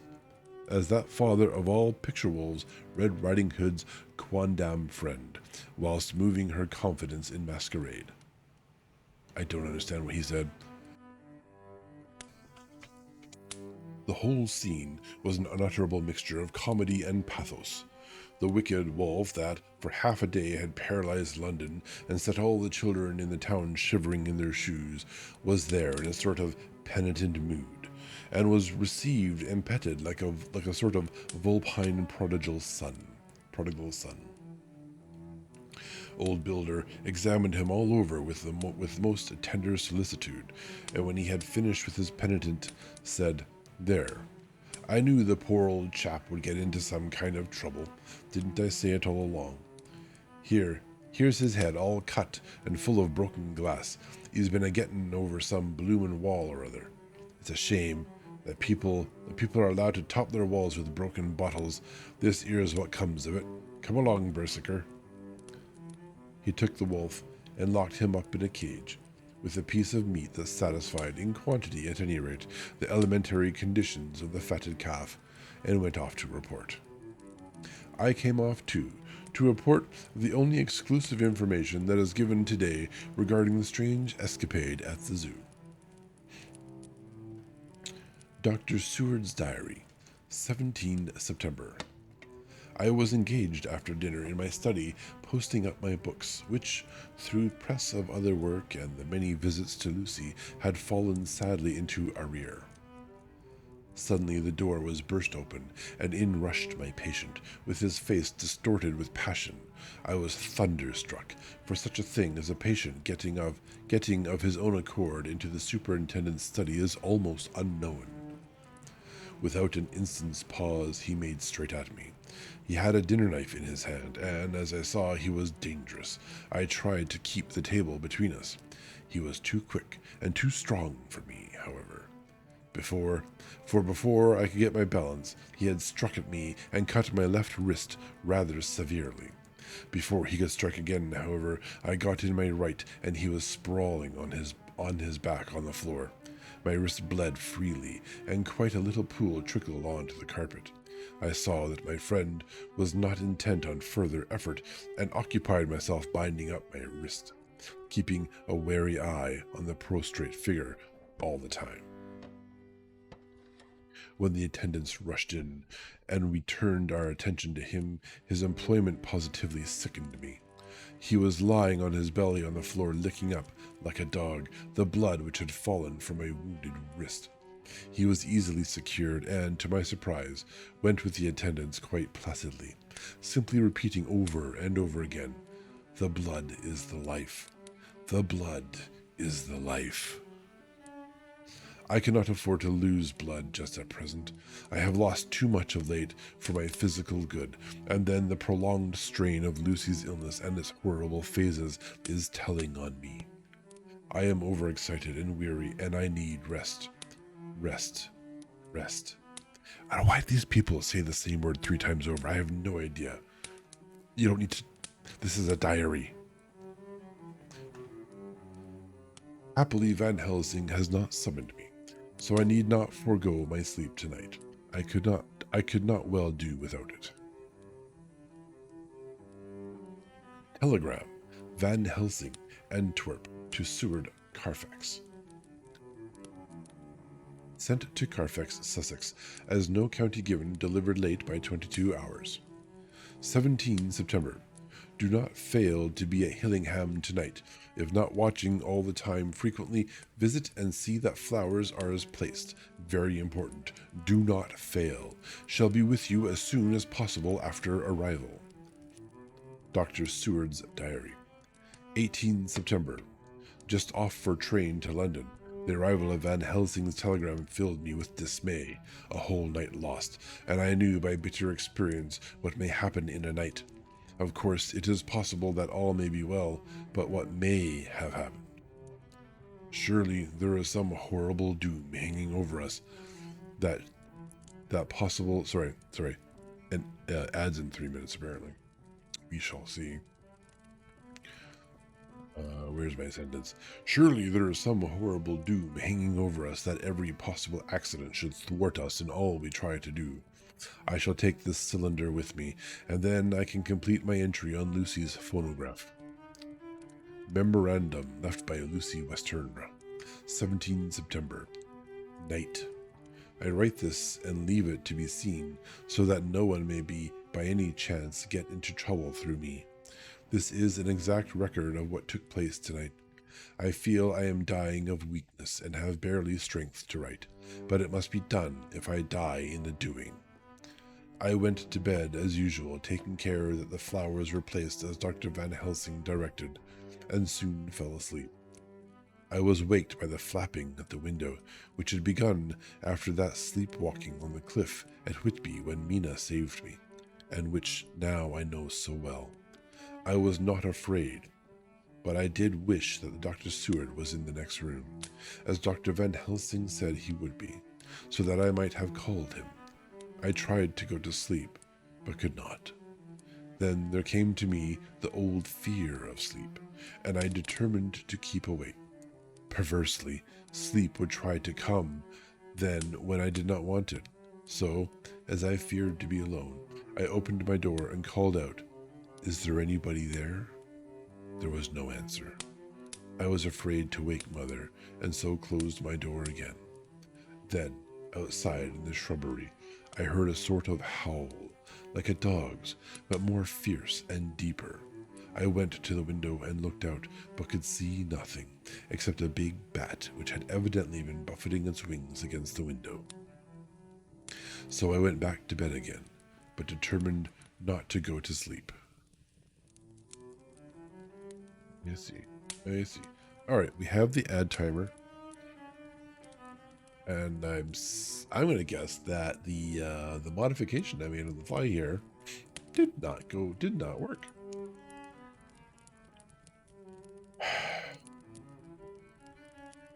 You know what? The math function. There's an inline math function. I bet you it only takes 2 parameters. All right, so that's going to tick off, and I'm just going to finish this paragraph here.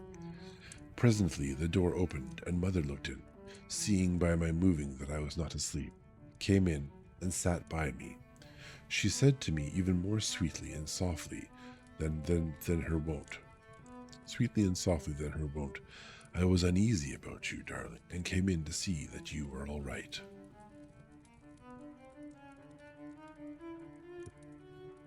We're going to wait for the ads to trigger.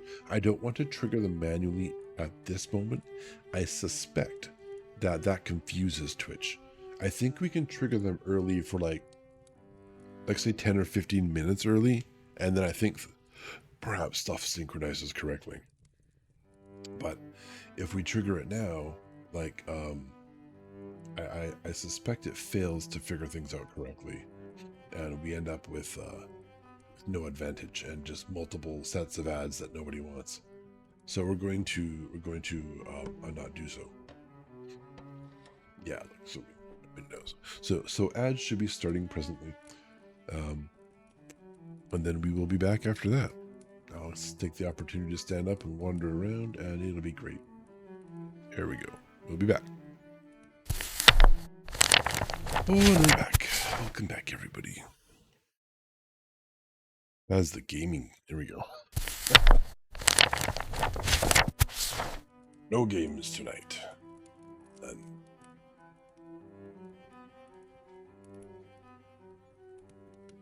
I made a modification. We'll see what happens again next time.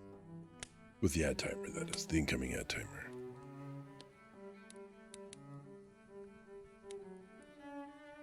Okay. Where were we? I feared she might catch cold sitting there, and asked her to come in and sleep with me. So she came into bed and lay down beside me. She did not take off her dressing gown, for she said she would only stay a while and then go back to her own bed. As she lay there in my arms and I in hers, the flapping and buffeting came to the window again. She was startled and a little frightened, and cried out, "What is that?" I tried to pacify her, and at last succeeded, and she lay quiet. I could hear her poor dear heart still beating terribly. After a while, there was a low howl again out in the shrubbery, and shortly after there was a crash at the window, and a lot of broken glass was hurled on the floor. The window blind blew back with the wind that rushed in, and in the aperture of the broken panes there was the head of a great, gaunt, grey wolf. Mother cried out in fright and struggled up into a sitting posture and clutched wildly at anything that would help her. Amongst other things, she clutched the wreath of flowers that Dr. Van Helsing insisted on my wearing around my neck and tore it away from me.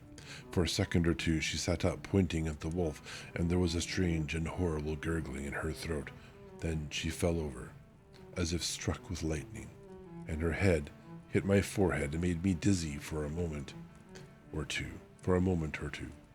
The room and all around seemed to spin round.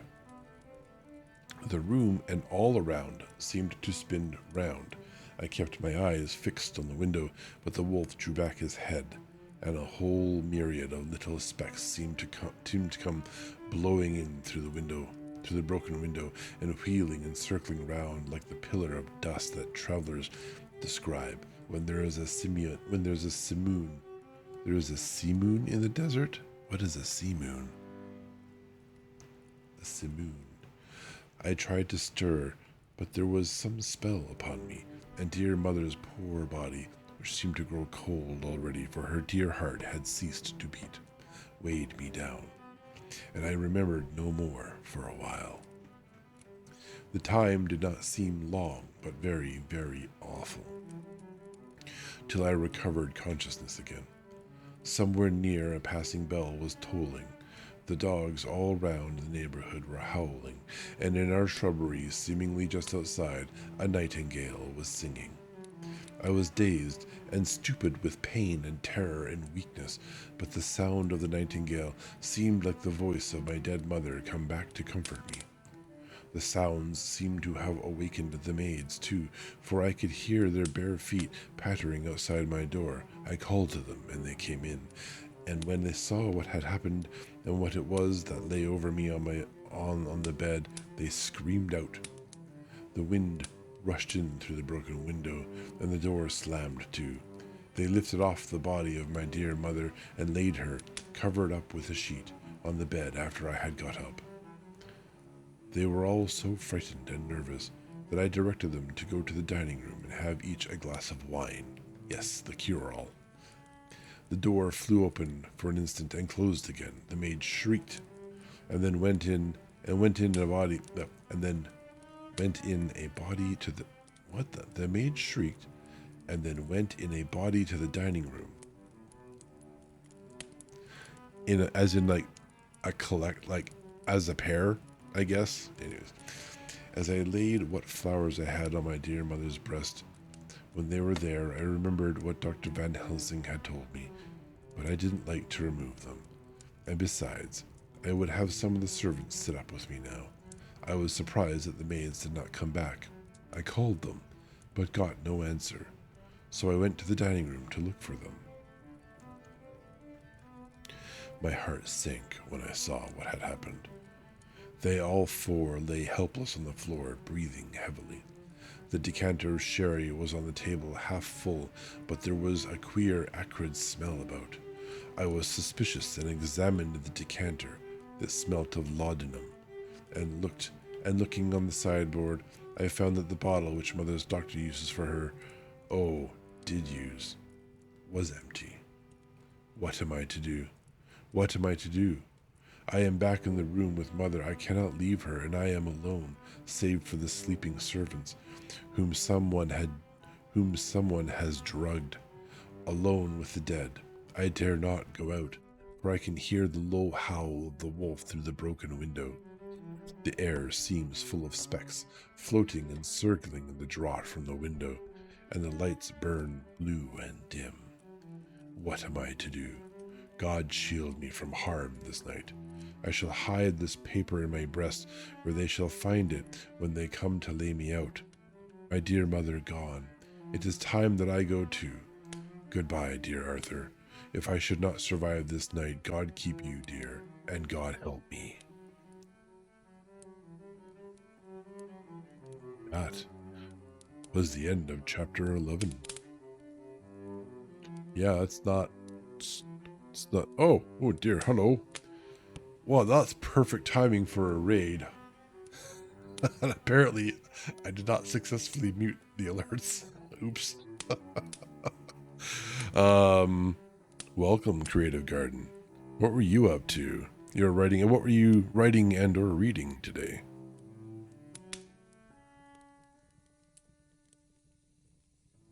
We just finished chapter 10 of Dracula. We're probably going to do one more chapter tonight. Lucy's mother has just passed away from shock. Quite literally. We are reading Agatha Christie's Halloween Party. I feel like I should know that. Valena knows that. That's appropriate, eh? We're getting into the, it's October. It's time for October-styled stories. That's awesome. For those of you who have arrived, welcome to the library. My name is Sidoen. I am the librarian at this here library anyhow. I stream four nights a week. 3 nights in one day. Mondays and Wednesdays at 6 p.m. PDT. We read books. Right now we're reading Dracula, as you can probably tell. Friday nights and Sunday mornings I play games, and right now we are playing Space Marine 2. So I guess that's quite a difference. Read it all by the end of the month. Is it a long book? I think Dracula is probably going to last us until most of the month is over, and then we're probably going to do the Sleepy Hollow, which should almost certainly take us into the following month. Doing a lot of sort of dark horror grim stuff. So after that, I guess War of the Worlds sounds like a good option. It's totally happy and cheerful. Sci-fi, at least. Yeah.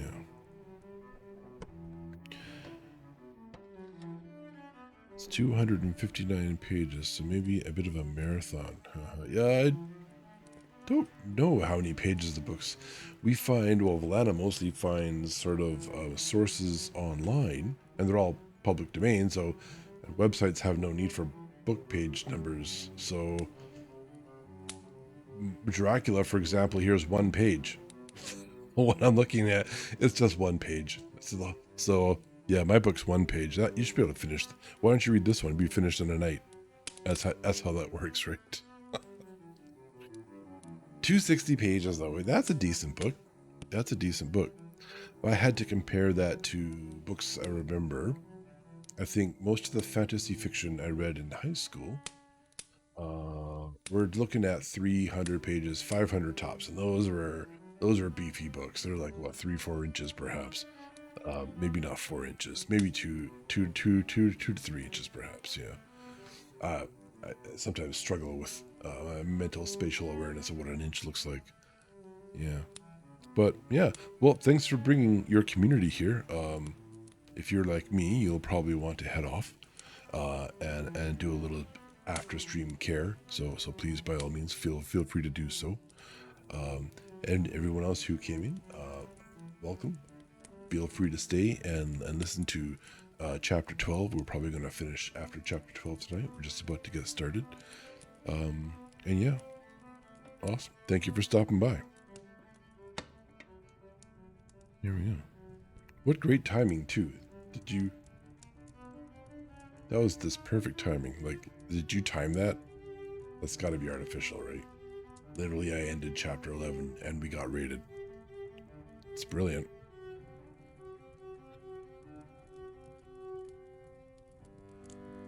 Can I click on this?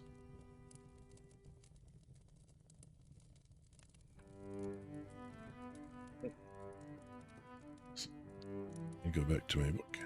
Here we go. Chapter 12. Plan it that way.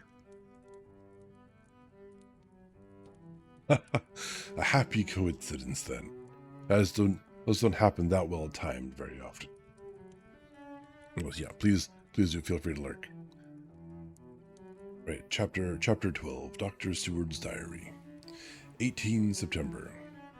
I drove at once to Hillingham and arrived early, keeping my cab at the gate. I went up the avenue alone. I knocked gently and rang as quietly as possible, for I feared to disturb Lucy or her mother, and hoped to only bring a servant to the door. After a while, finding no response, I knocked and rang again. Still no answer. Oh, a capybara fact. That's right. Gwen, my cat, is also one of my moderators, and she likes to talk about animal facts. Despite their hefty size, capybaras are quick and can reach speeds up to 22 miles an hour. That is pretty beefy speed-wise. And yeah, thank you, Saribot, for having all these animal facts that Gwen can ask you about. I cursed the laziness of the servants that they should lie abed at such an hour, for it was now 10 o'clock, and so rang and knocked again, but more impatiently, but still without response. Hitherto, I had blamed only the servants, but now a terrible fear began to assail me. Was this desolation but another link in the chain of doom which seemed drawing tight around us? Was it indeed a house of death to which I had come too late? I knew that minutes, even seconds of delay might mean hours of danger to Lucy if she had again one of those frightful relapses, and I went round the house to try if I could find by any chance an entry anywhere. I could find no means of ingress. Every window and door was fastened and locked, and I returned baffled to the porch. As I did so, I heard the rapid pit-pat of a swiftly driven horse's feet. They stopped at the gate, and after a few seconds later, I met Van Helsing running up the avenue.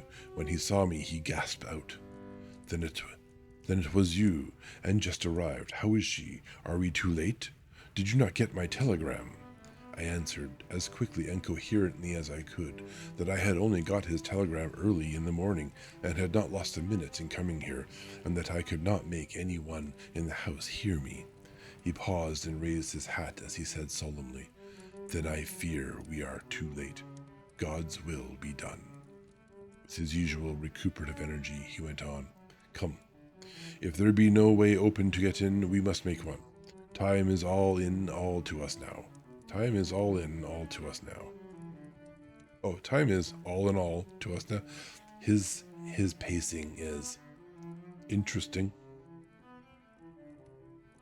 Like, studying an illness is interesting. We went round to the back of the house, where there was a kitchen window. The professor took a small surgical saw from his case and, handing it to me, pointed to the iron bars which guarded the window. I attacked them at once, and had very soon cut through 3 of them.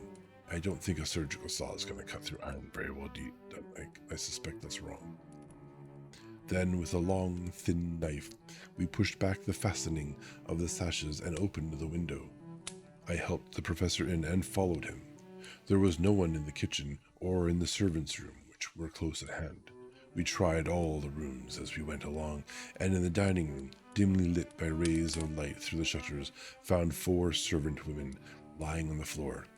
There was no need to think them dead, for their stertorous breathing, and the acrid smell of laudanum in the room left no doubt as to their condition. Van Helsing and I looked at each other, and as we moved away, he said, "We can attend to them later." Then we ascended to Lucy's room. For an instant or two we paused at the door to listen, but there was no sound that we could hear. With white faces and trembling hands, we opened the door gently and entered the room. How shall I describe what we saw? On the bed lay 2 women, Lucy and her mother. The latter lay farthest in, and she was covered with a white sheet, the edge of which had been blown back by the draught through the broken window, showing the drawn white face with a look of terror fixed upon it. By her side lay Lucy, with face white and still more drawn. The flowers which had been round her neck we found upon her mother's bosom, and her throat was bare, showing the 2 little wounds which we had noticed before, but looking horribly white and mangled. Without a word, the professor bent over the bed, his head almost touching poor Lucy's breast. Then he gave a quick turn of his head, as of one who listens, and leaping to his feet, he cried out to me, "It is not too late. Quick, quick, bring the brandy." Always thinking of drinking, even in emergencies. I flew downstairs and returned with it, taking care to smell and taste it, lest it, too, were drugged like the decanter of sherry which I found on the table. The maids were still breathing, but more restlessly, and I fancied that the narcotic was wearing off. I did not stay to make sure, but returned to Van Helsing. He rubbed the brandy, as on another occasion, on her lips and gums, and on her wrists and the palms of her hands. He said to me, "I can do this. All that can be at the present. You go wake those maids, flick them in the face with a wet towel, and flick them hard. Make them get heat and fire and a warm bath. This poor soul is nearly as cold as that beside her. She will need to be heated before we can do anything more." I went at once, and found little difficulty in waking 3 of the women. The 4th was only a young girl, and the drug had evidently affected her more strongly. So I lifted her on the sofa and let her sleep. Look, the maids. The others were dazed at first, but as remembrance came back to them, they cried and sobbed in a hysterical manner. I was stern with them, however, and would not let them talk. I told them that one life was bad enough to lose, and that if they delayed, they would sacrifice Miss Lucy. So, sobbing and crying, they went about their way half-clad as they were, and prepared fire and water. Fortunately, the kitchen and boiler fires were still alive, and there was no lack of hot water. We got a bath and carried Lucy out as she was and placed her in it. Whilst we were busy chafing her limbs, there was a knock at the hall door. One of the maids ran off, hurried on some more clothes, and opened it. Then she returned and whispered to us that there was a gentleman who had come with a message from Mr. Holmwood. I bade her simply tell him that he must wait, for we could see no one now. She went away with the message, and engrossed with our work, I clean forgot all about him. I never saw, in all my experience, the professor work in such deadly earnest. I knew, as he knew, that it was a stand-up fight with death, and in a pause told him so. He answered me in a way that I did not understand, but with the sternest look that his face could wear. If that were all, I would stop here where we are now and let her fade away into peace, for I see no light in life over her horizon. He went on with his work with, if possible, renewed and more frenzied vigor. Presently, we both began to be conscious that the heat was beginning to be of some effect.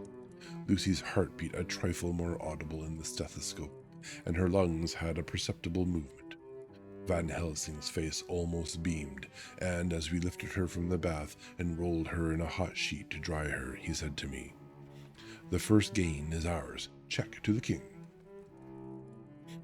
We took Lucy into another room, which had by now been prepared, and laid her in bed and forced a few drops of brandy down her throat.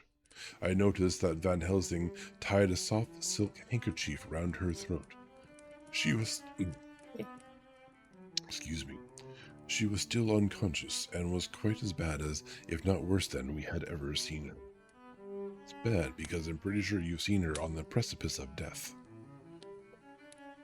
Van Helsing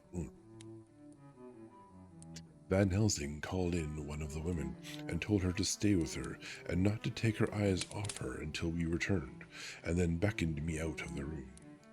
"We must consult as to what is to be done," he said, as we descended the stairs.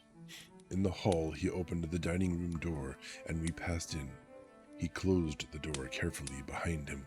The shutters had been opened, but the blinds were already down, with that obedience to the etiquette of death which the British woman of the lower classes always rigidly observes. The room was, therefore, dimly dark. It was, however, light enough for our purposes. Van Helsing's sternness was somewhat relieved by a look of perplexity.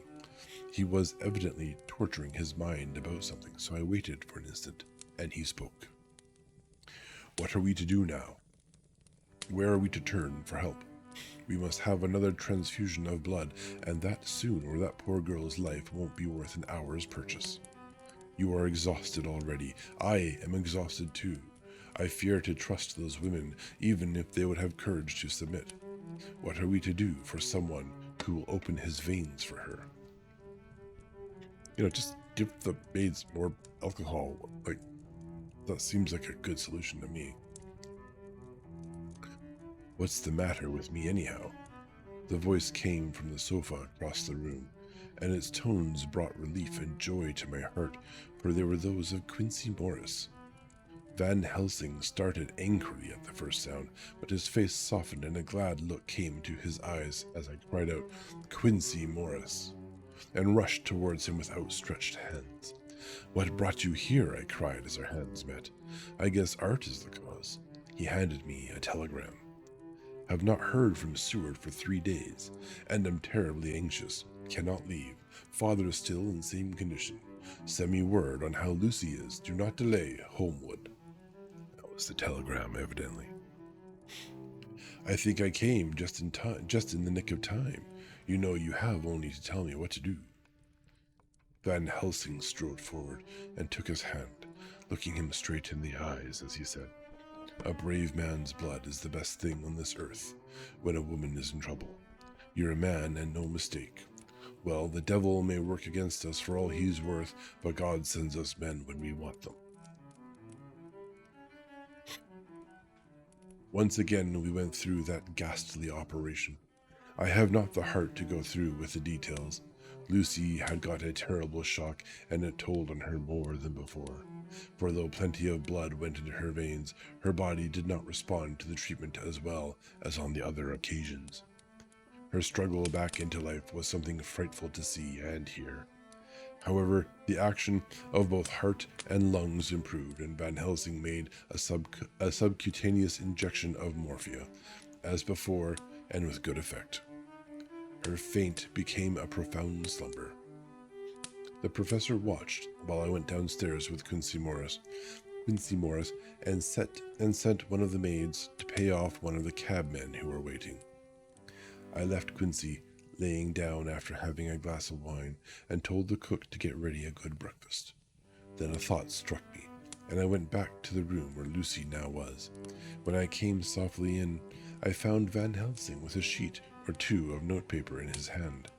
He had evidently read it, and was thinking it over as he sat with his hand to his brow. There was a look of grim satisfaction in his face, as of one who has had a doubt solved. He handed me the paper, saying only, "It dropped from Lucy's breast when we carried her to the bath." When I had read it, I stood looking at the professor, and after a pause asked him, "In God's name, what does it all mean? She was, or is she, mad? Or what sort of horrible danger is it?" I was so bewildered that I did not know what to say more. Van Helsing put out his hand and took the paper, saying, "Do not trouble about it now. Forget it for the present. You shall know and understand it all in good time, but it will be later. And now, what is it that you came to say?" This brought me back to fact, and I was all myself again. Oh, for anyone who wasn't here for the previous chapter, that note was Lucy's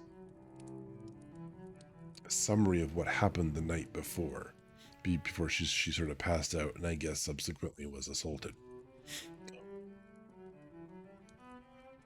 It was quite an eventful night.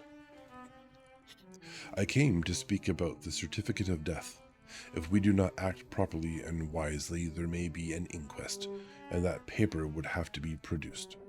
I am in hopes that we need have no inquest, for if we had, it would surely kill poor Lucy, if nothing else. I know, and you know, that the other doctor who attended her knows that Miss Westenra had disease of the heart, and we can certify that she died of it. Let us fill up the certificate at once.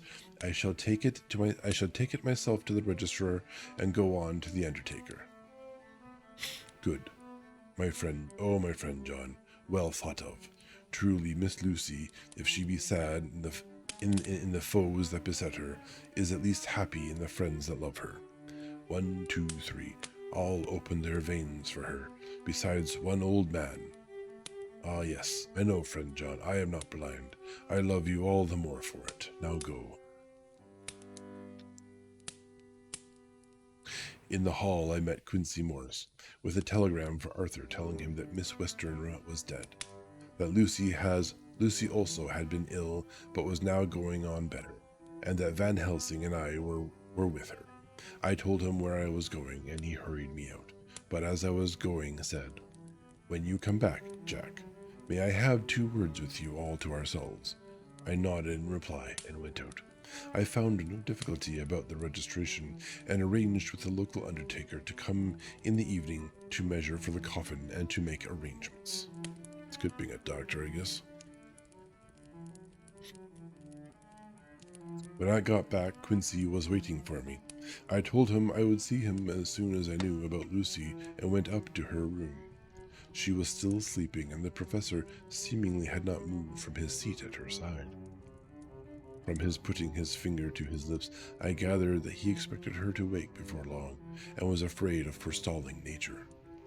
So I went down to Quincy and took him into the breakfast room, where the blinds were not drawn down, and which was a little more cheerful, or rather less cheerless, than the other rooms.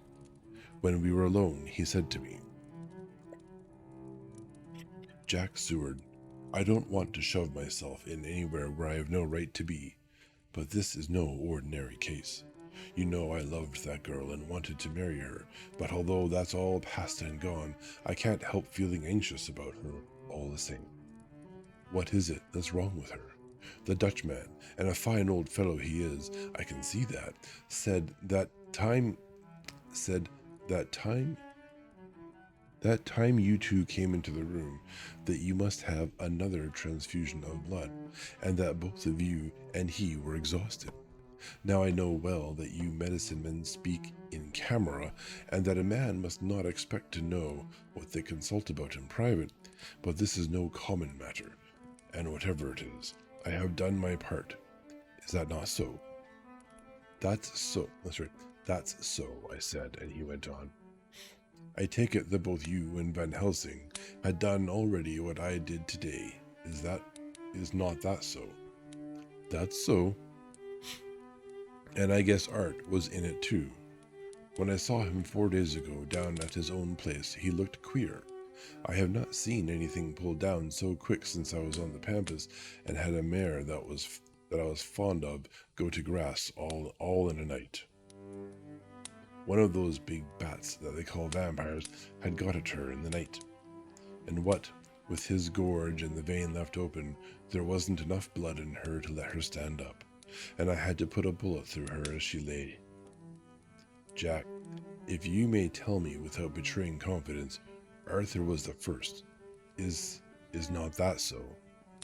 As he spoke, the poor fellow looked terribly anxious. He was in a torture of suspense regarding the woman he loved, and his utter ignorance of the terrible mystery which seemed to surround her intensified his pain. His very heart was bleeding, and it took all the manhood of him. There was a royal lot of it too. To keep him from breaking down, I paused before answering, for I felt that I must not betray anything which the professor wished kept secret. But already he knew so much and guessed so much that there could be no reason for not answering. So I answered in the same phrase. "That's so."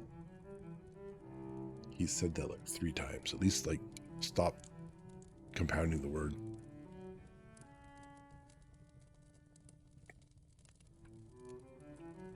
"And how long has this been going on?" "About 10 days. 10 days. Then I guess, Jack Seward, that the poor pretty creature that we all love has had put into her veins within that time the blood of 4 strong men. Man alive, her whole body wouldn't hold it." Then, coming close to me, he spoke in a fierce half-whisper. "What took it out?" I shook my head. "That," I said, "is the crux. Van Helsing is simply frantic about it, and I am at my wit's end. I can't even hazard a guess. There has been a series of little circumstances which have thrown out all our calculations as to Lucy being properly watched. But these shall not occur again. Here we stay until all be well, or ill." Quincy held out his hand. "Count me in," he said. "You and the Dutchman will tell me what to do, and I'll do it."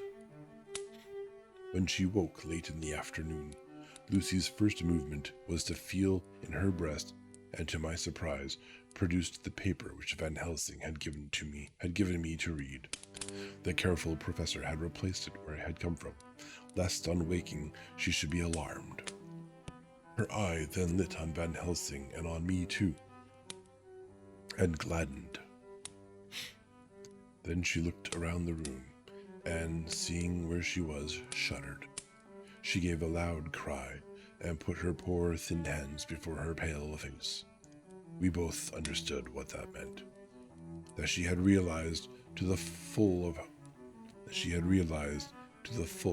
her mother's death, so we tried what we could to comfort her.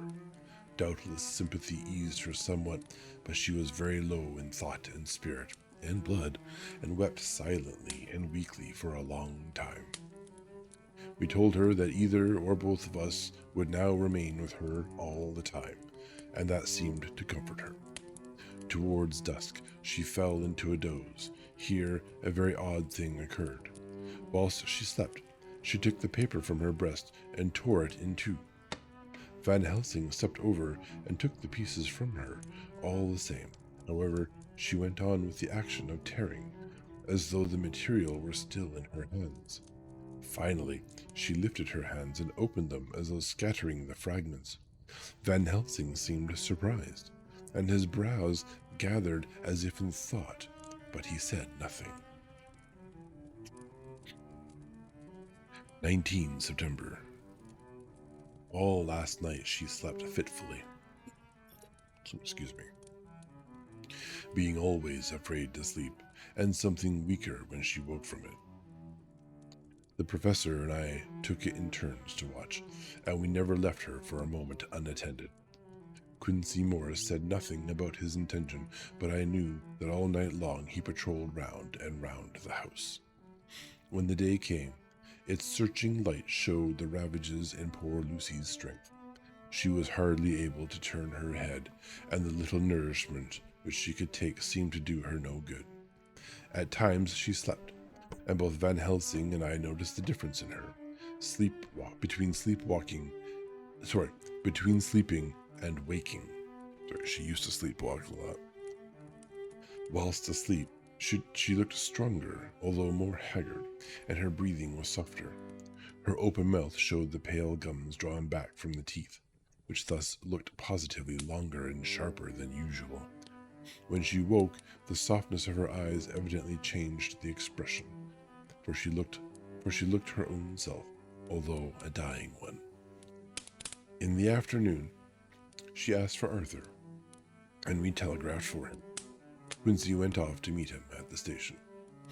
When he arrived, it was nearly 6 o'clock, and the sun was setting full and warm, and the red light streamed in through the window and gave more color to the pale cheeks. When he saw her, Arthur was simply choking with emotion, and none of us could speak. In the hours that had passed, the fits of sleep or the comatose condition that passed for it had grown more frequent, so that the pauses when conversation was possible were shortened. Arthur's presence, however, seemed to act as a stimulant, and she rallied a little and spoke to him more brightly than she had done since we arrived. He too pulled himself together and spoke as cheerily as he could, so that the best was made of the evening. The best was made of everything. It was now nearly 1 o'clock, and he and Van Helsing are sitting with her. I am to relieve them in a quarter of an hour, and I am entering this on Lucy's phonograph. Until 6 o'clock, they are to try to rest. I fear that tomorrow will end our watching, for the shock has been too great. The poor child cannot rally. God help us all. Letter, Mina Harker to Lucy Westerner. I don't think we've heard from Mina in quite a while.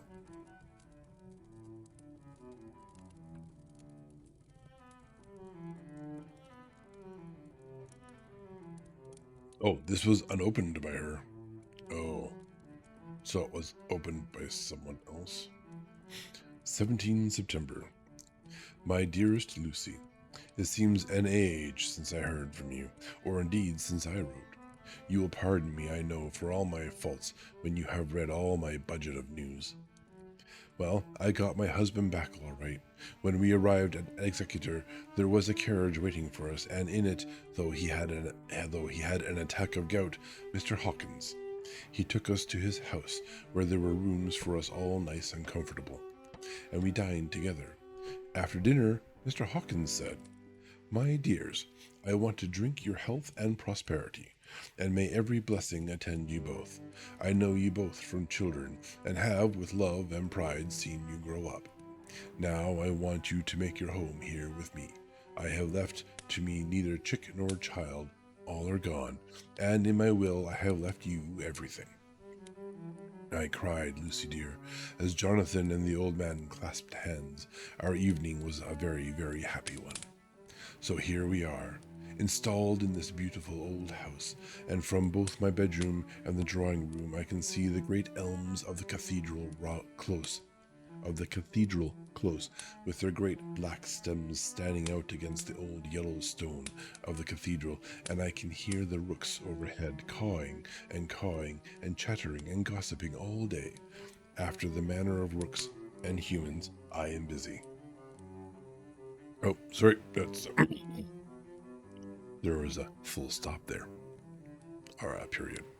And humans, I am busy. I need not tell you, arranging things and housekeeping. Jonathan and Mr. Hawkins are busy all day. For now that Jonathan is a partner, Mr. Hawkins wants to tell him all about the clients.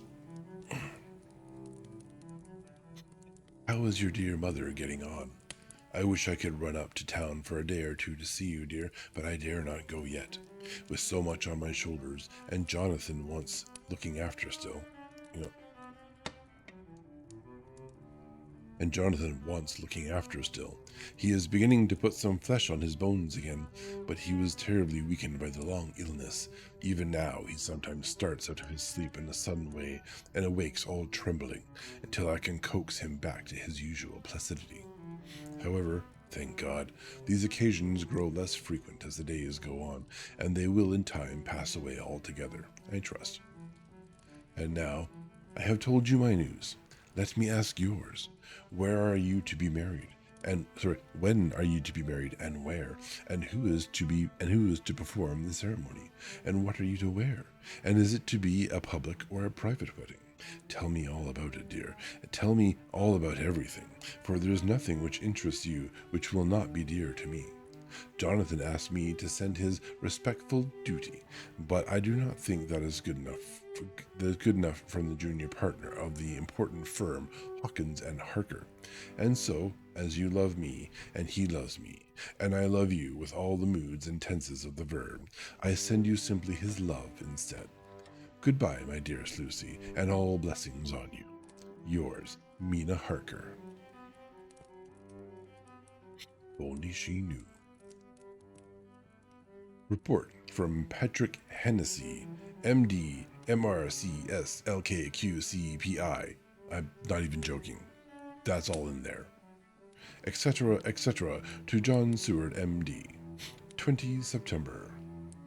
My dear sir, in accordance with your wishes, I enclose report of the conditions of everything left in my charge. With regard to patient Renfield, there is more to say. He has had another outbreak, which might have had a dreadful ending, but which, as it fortunately happened, was unattended with any unhappy results. This afternoon, a carrier's cart with 2 men made a call at the empty house whose grounds abut on ours. Oh, that's the place that was sold. The house to which, you will remember, the patient twice ran away.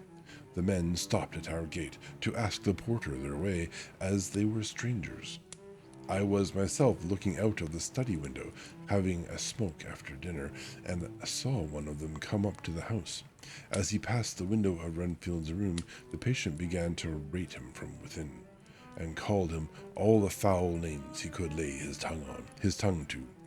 The man, who seemed a decent fellow enough, contented himself by telling him to shut up for a foul-mouthed beggar. Whereupon our man accused him of robbing him and wanting to murder him, and said that he would hinder him if he were to swing for it. I opened the window and signed to the man not to notice, so he contented himself after looking the place over and making up his mind as to what kind of a place he had got to by saying, "Lord bless you, sir. Lord bless you, sir. I wouldn't, excuse me. Lord bless you, sir. I wouldn't mind what was said to me in a bloomin' madhouse. I pity ye and the governor for having to live in the house with a wild beast like that." And he asked his way civilly enough, and I told him where the gate of the empty house was. He went away, followed by threats and curses and revilings from our man. I went down to see if I could make out any cause for his anger, since he is usually such a well-behaved man, and except his violent fits, nothing of the kind had ever occurred.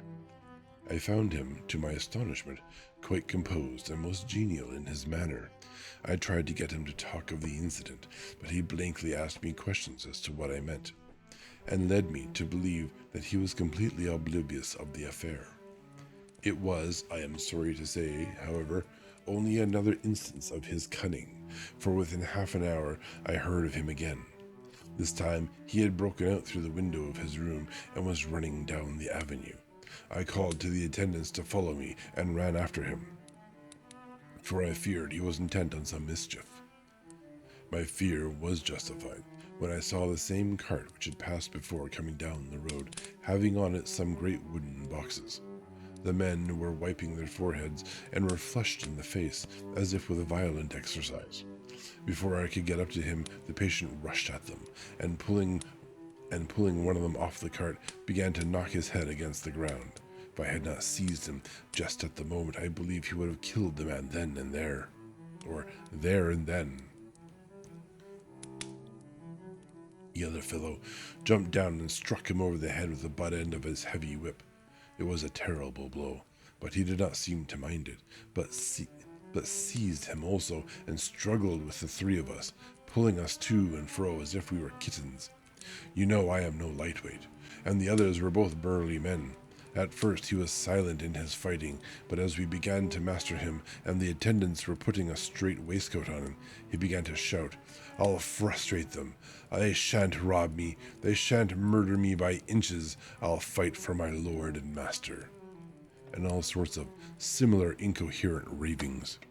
It was with very considerable difficulty that they got him back to the house and put him in the padded room. One of the attendants, Hardy, had a finger broken. However, I set it all right, and he is going on well. The two carriers were at first loud in their threats of actions for damages, and promised to rain all the penalties of the law on us. Their threats were, however, mingled with some sort of indirect apology for the defeat of the two of them by a feeble madman. They said that if it had not been for the way their strength had been spent in carrying and raising the heavy boxes to the cart, they would have made short work of him.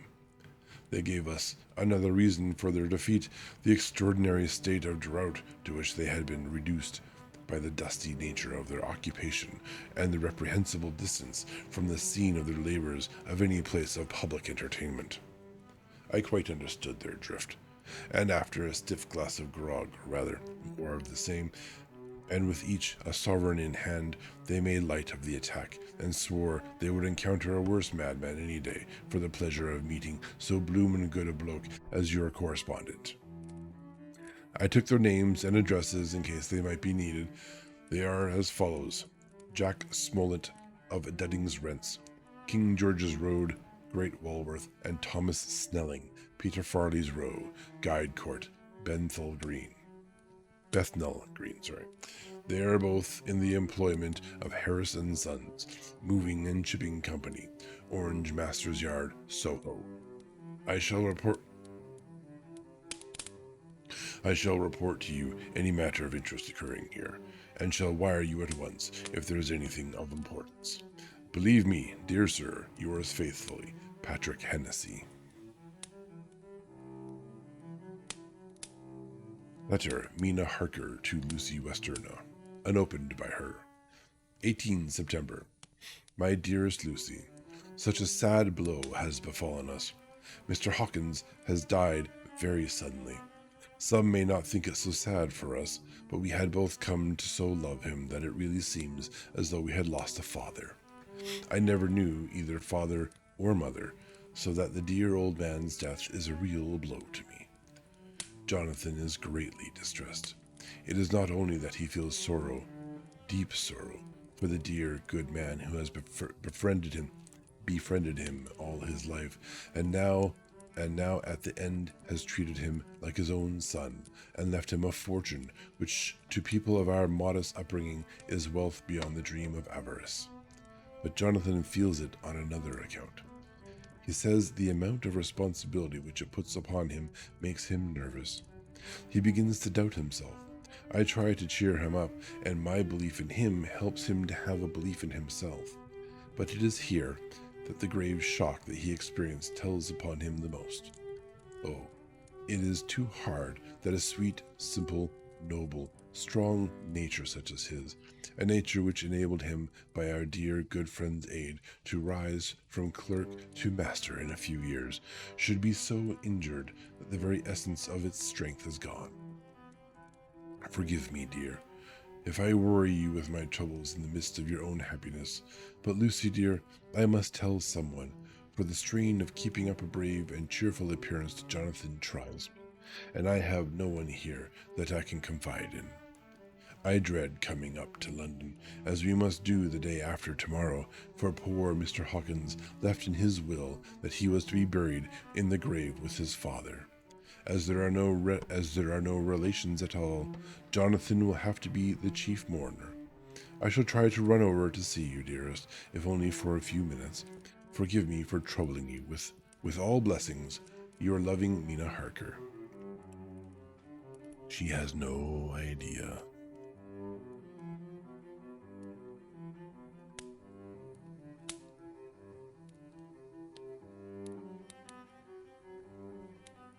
Dr. Seward's Diary, 20 September. Only resolution and habit can let me make an entry tonight. I am too miserable, too low-spirited, too sick of the world and all in it, including life itself, that I would not care if I heard this moment the flapping of the wings of the angel of death. And he has been flapping those grim wings to some purpose of late. Lucy's mother and Arthur's father, and now let me get on with my work. Sorry, and now, ... let me get on with my work. I duly relieved Van Helsing in his watch over Lucy. We wanted Arthur to go to rest also, but he refused at first. Oh, good girl, Gwen. A kitty cat is scratching a post. This is a grand achievement. Looks like Gwen will be getting up and about, possibly coming upstairs. Anyways, my bad for the interruption. Where on earth was I? It was only when I told him that we should want him to help us during the day, and that we must not all break down for want of rest, lest Lucy should suffer, that he agreed to go. Van Helsing was very kind to him. Come, my child, he said, come with me. You are sick and weak, and have had much sorrow and much mental pain, as well as that tax on your strength that we know of. You must not be alone, for to be alone is to be full of fears and alarm. Come to the drawing room, where there is a big fire, and there are 2 sofas. You shall lie on one, and I on the other, and our sympathy will be comfort to each other, even though we do not speak, and even if we sleep. Arthur went off with him, casting back a longing look on Lucy's face, which lay in her pillow, almost whiter than the lawn. Must be winter. She lay quite still, and I looked round the room to see that all was as it should be. I could see that the professor had carried out in this room, as in the other, his purpose of using the garlic. The whole of the window sashes reeked with it, and round Lucy's neck, over the silk handkerchief which Van Helsing made her keep on, was a rough chaplet of the same odorous flowers. Lucy was breathing somewhat I hate this word, stertorously, and her face was at its worst, for the open mouth showed the pale gums. Her teeth in the dim, uncertain light seemed longer and sharper than they had been in the morning. In particular, by some trick of the light, the canine teeth looked longer and sharper than the rest. I sat down by her, and presently she moved uneasily. At the same moment, there came a sort of dull flapping or buffeting at the window. I went over to it softly and peeped out by the corner of the blind. There was a full moon, and I could see that the noise was made by a great bat, which wheeled around, doubtless attracted by the light, although so dim, and every now and again struck the window with his wings. When I came back to my seat, I found that Lucy had moved slightly, and had torn away the garlic flowers from her throat. I replaced them as well as I could and sat watching her. Presently she woke, and I gave her food, as Van Helsing had prescribed.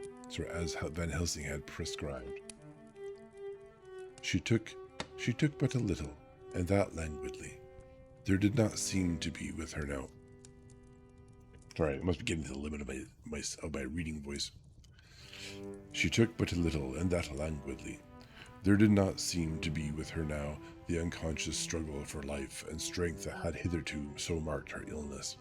It struck me as curious that the moment she became conscious, she pressed the garlic flowers close to her. It was certainly odd that whenever she got into that lethargic state, with a stertor... Please stop using this word.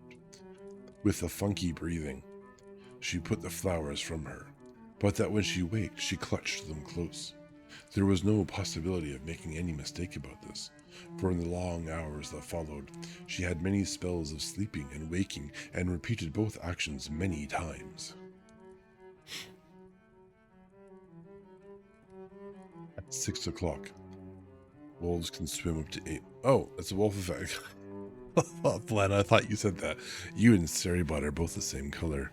Wolves can swim up to 8 miles. Well, that's more than I can swim. At 6 o'clock, Van Helsing came to relieve me.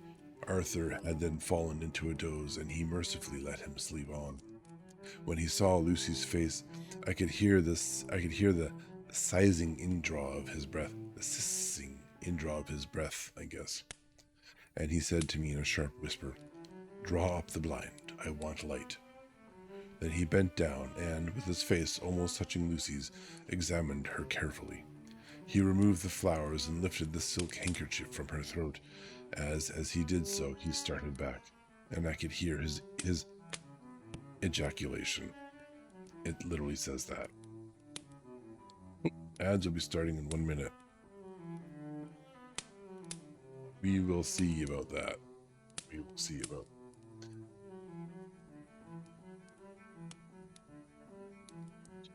Mien got, as it was smothered in his throat. That was what ejaculated from him. Mien got, yes. As it was smothered in his throat, I bent over and looked too, and as I noticed, some queer chill came over me. The wounds on the throat had absolutely disappeared. For fully 5 minutes, Van Helsing stood looking at her, with his face at its sternest. Then he turned to me and said calmly, "She is dying. It will not be long now. It will be much difference. Mark me, whether she dies conscious or in her sleep. Wake that poor boy, and let him come and see the last. He trusts us, and we have promised him." Yeah, the whole timer thing. It's just I need to look up how to do math within math. It seems silly, but there you go. I'm obviously messing up a little something somewhere. So yeah, so if the inline function is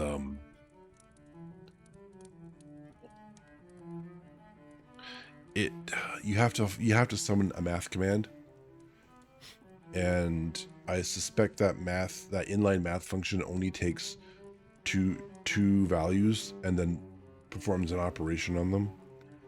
But I want to do another operation. Oh, there we have. All right, there we go. We will be back. Okay, we are back.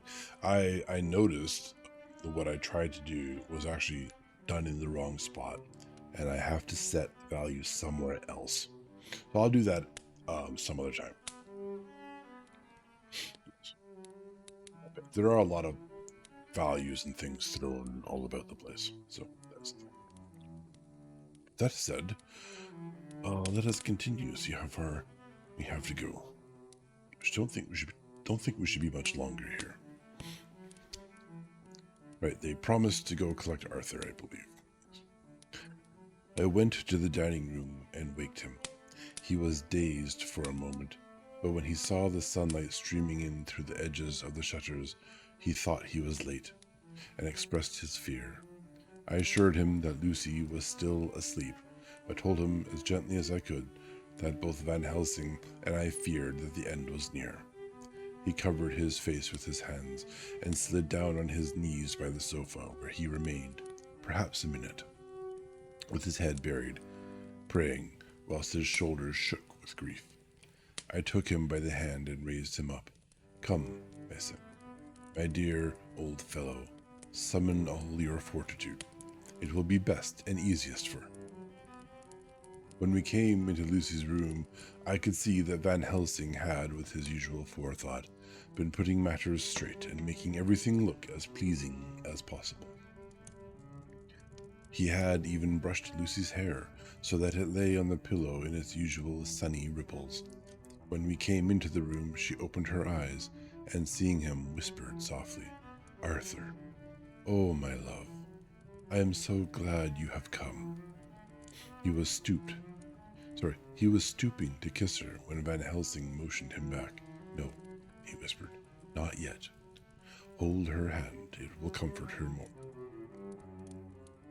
So Arthur took her hand and knelt beside her, and she looked best, with all the soft lines matching the angelic beauty of her eyes.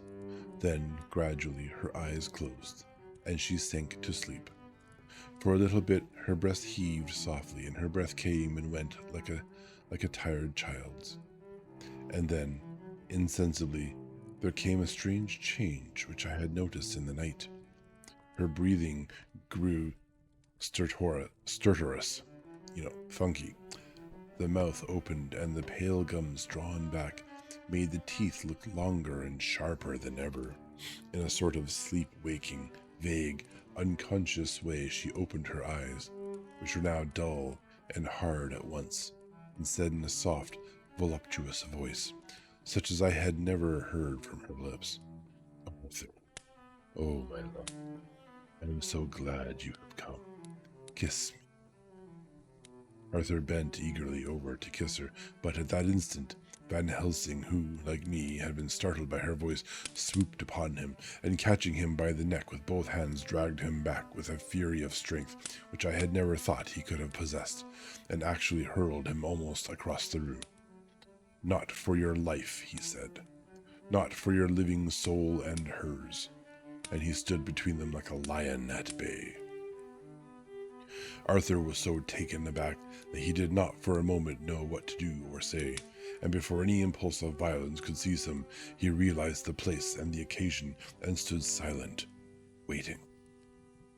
I kept my eyes fixed on Lucy, as did Van Helsing, and we saw a spasm as of rage flit like a shadow over her face. The sharp teeth champed together, and her eyes closed, and she breathed heavily. Very shortly after, she opened her eyes in all their softness, and putting out her poor, pale, thin hand, took Van Helsing's great brown one. Drawing it to her, she kissed it. My true friend, she said, in a faint voice, but with untellable pathos. My true friend and his, oh guard him, and give me peace. I swear it, he said solemnly, kneeling beside her and holding up his hand as one who registers an oath.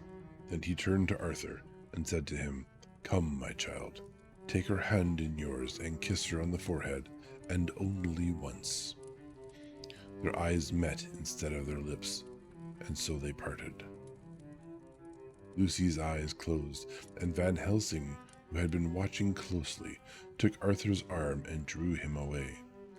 And then Lucy's breathing became stertorous again, and all at once it ceased. It's all over, said Van Helsing. She is dead. I took Arthur by the arm and led him away to the drawing room, where he sat down and covered his face with his hands, sobbing in a way that nearly broke me down to see. I went back to the room and found Van Helsing looking at poor Lucy, and his face was sterner than ever. Some change had come over her body. Death had given back part of her beauty, for her brow and cheeks had recovered some of their flowing lines. Even the lips had lost their deadly pallor. It was as if the blood, no longer needed for the working of the heart, had gone to make the harshness of death as little rude as might be. We thought her dying whilst she slept, and sleeping when she died. I stood beside Van Helsing and said, "Ah, well, poor girl.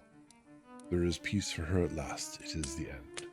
He turned to me and said with grave solemnity, "Not so, lass, not so. It is only the beginning." When I asked him what he meant, he only shook his head and answered, "We can do nothing as yet. Wait and see." And we will wait and see, as that is the end of chapter 12.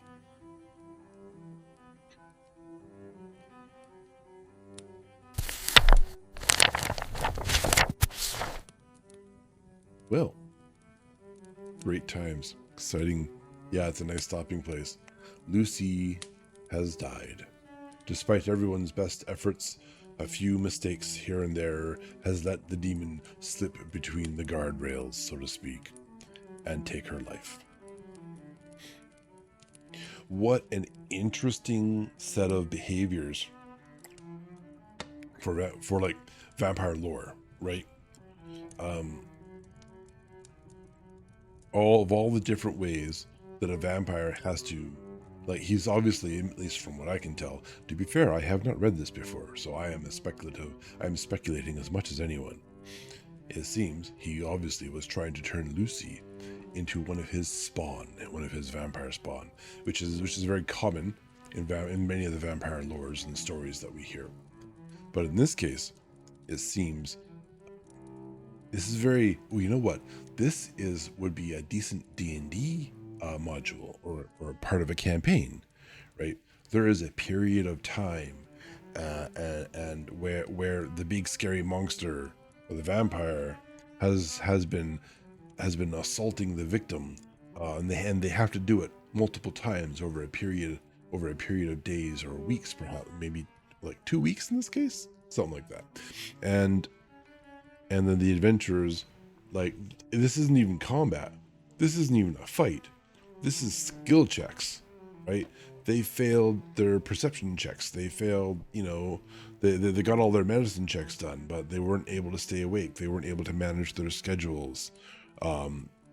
Communication was a problem. Let's call him Strahd. I don't know. Anyways, we will continue this on Wednesday, is what it's called. Yes, 2 days from now, in the evening, same time. Read the next likely 3 chapters. That seems to be the standard. I do appreciate a book whose chapters are more or less equal in size and very predictable. I'm kind of enjoying that. 1984 kind of went a little all over the place in the end there. Let's see, are we going to raid tonight? Up over here. Click on this. Raid channel. What have we got? My following. Who can we harass? Seems like all of our friends who do reading have also stopped streaming for the night. Can do someone else. Let's see. Same category. Following not. We're gonna hunt down a VTuber if I can help it. SCP readings. We're going to raid Velocitish. I like SCP. Cool. Before we head off, I use the usual outro, if I may. Everyone, please do return your reading materials to the shelves before you depart, and remember to be kind to one another. Start raid. Right, I should start raid before I say these things. Gotta collect all the people and then hit the raid button. Awesome. We'll be over there in a few moments.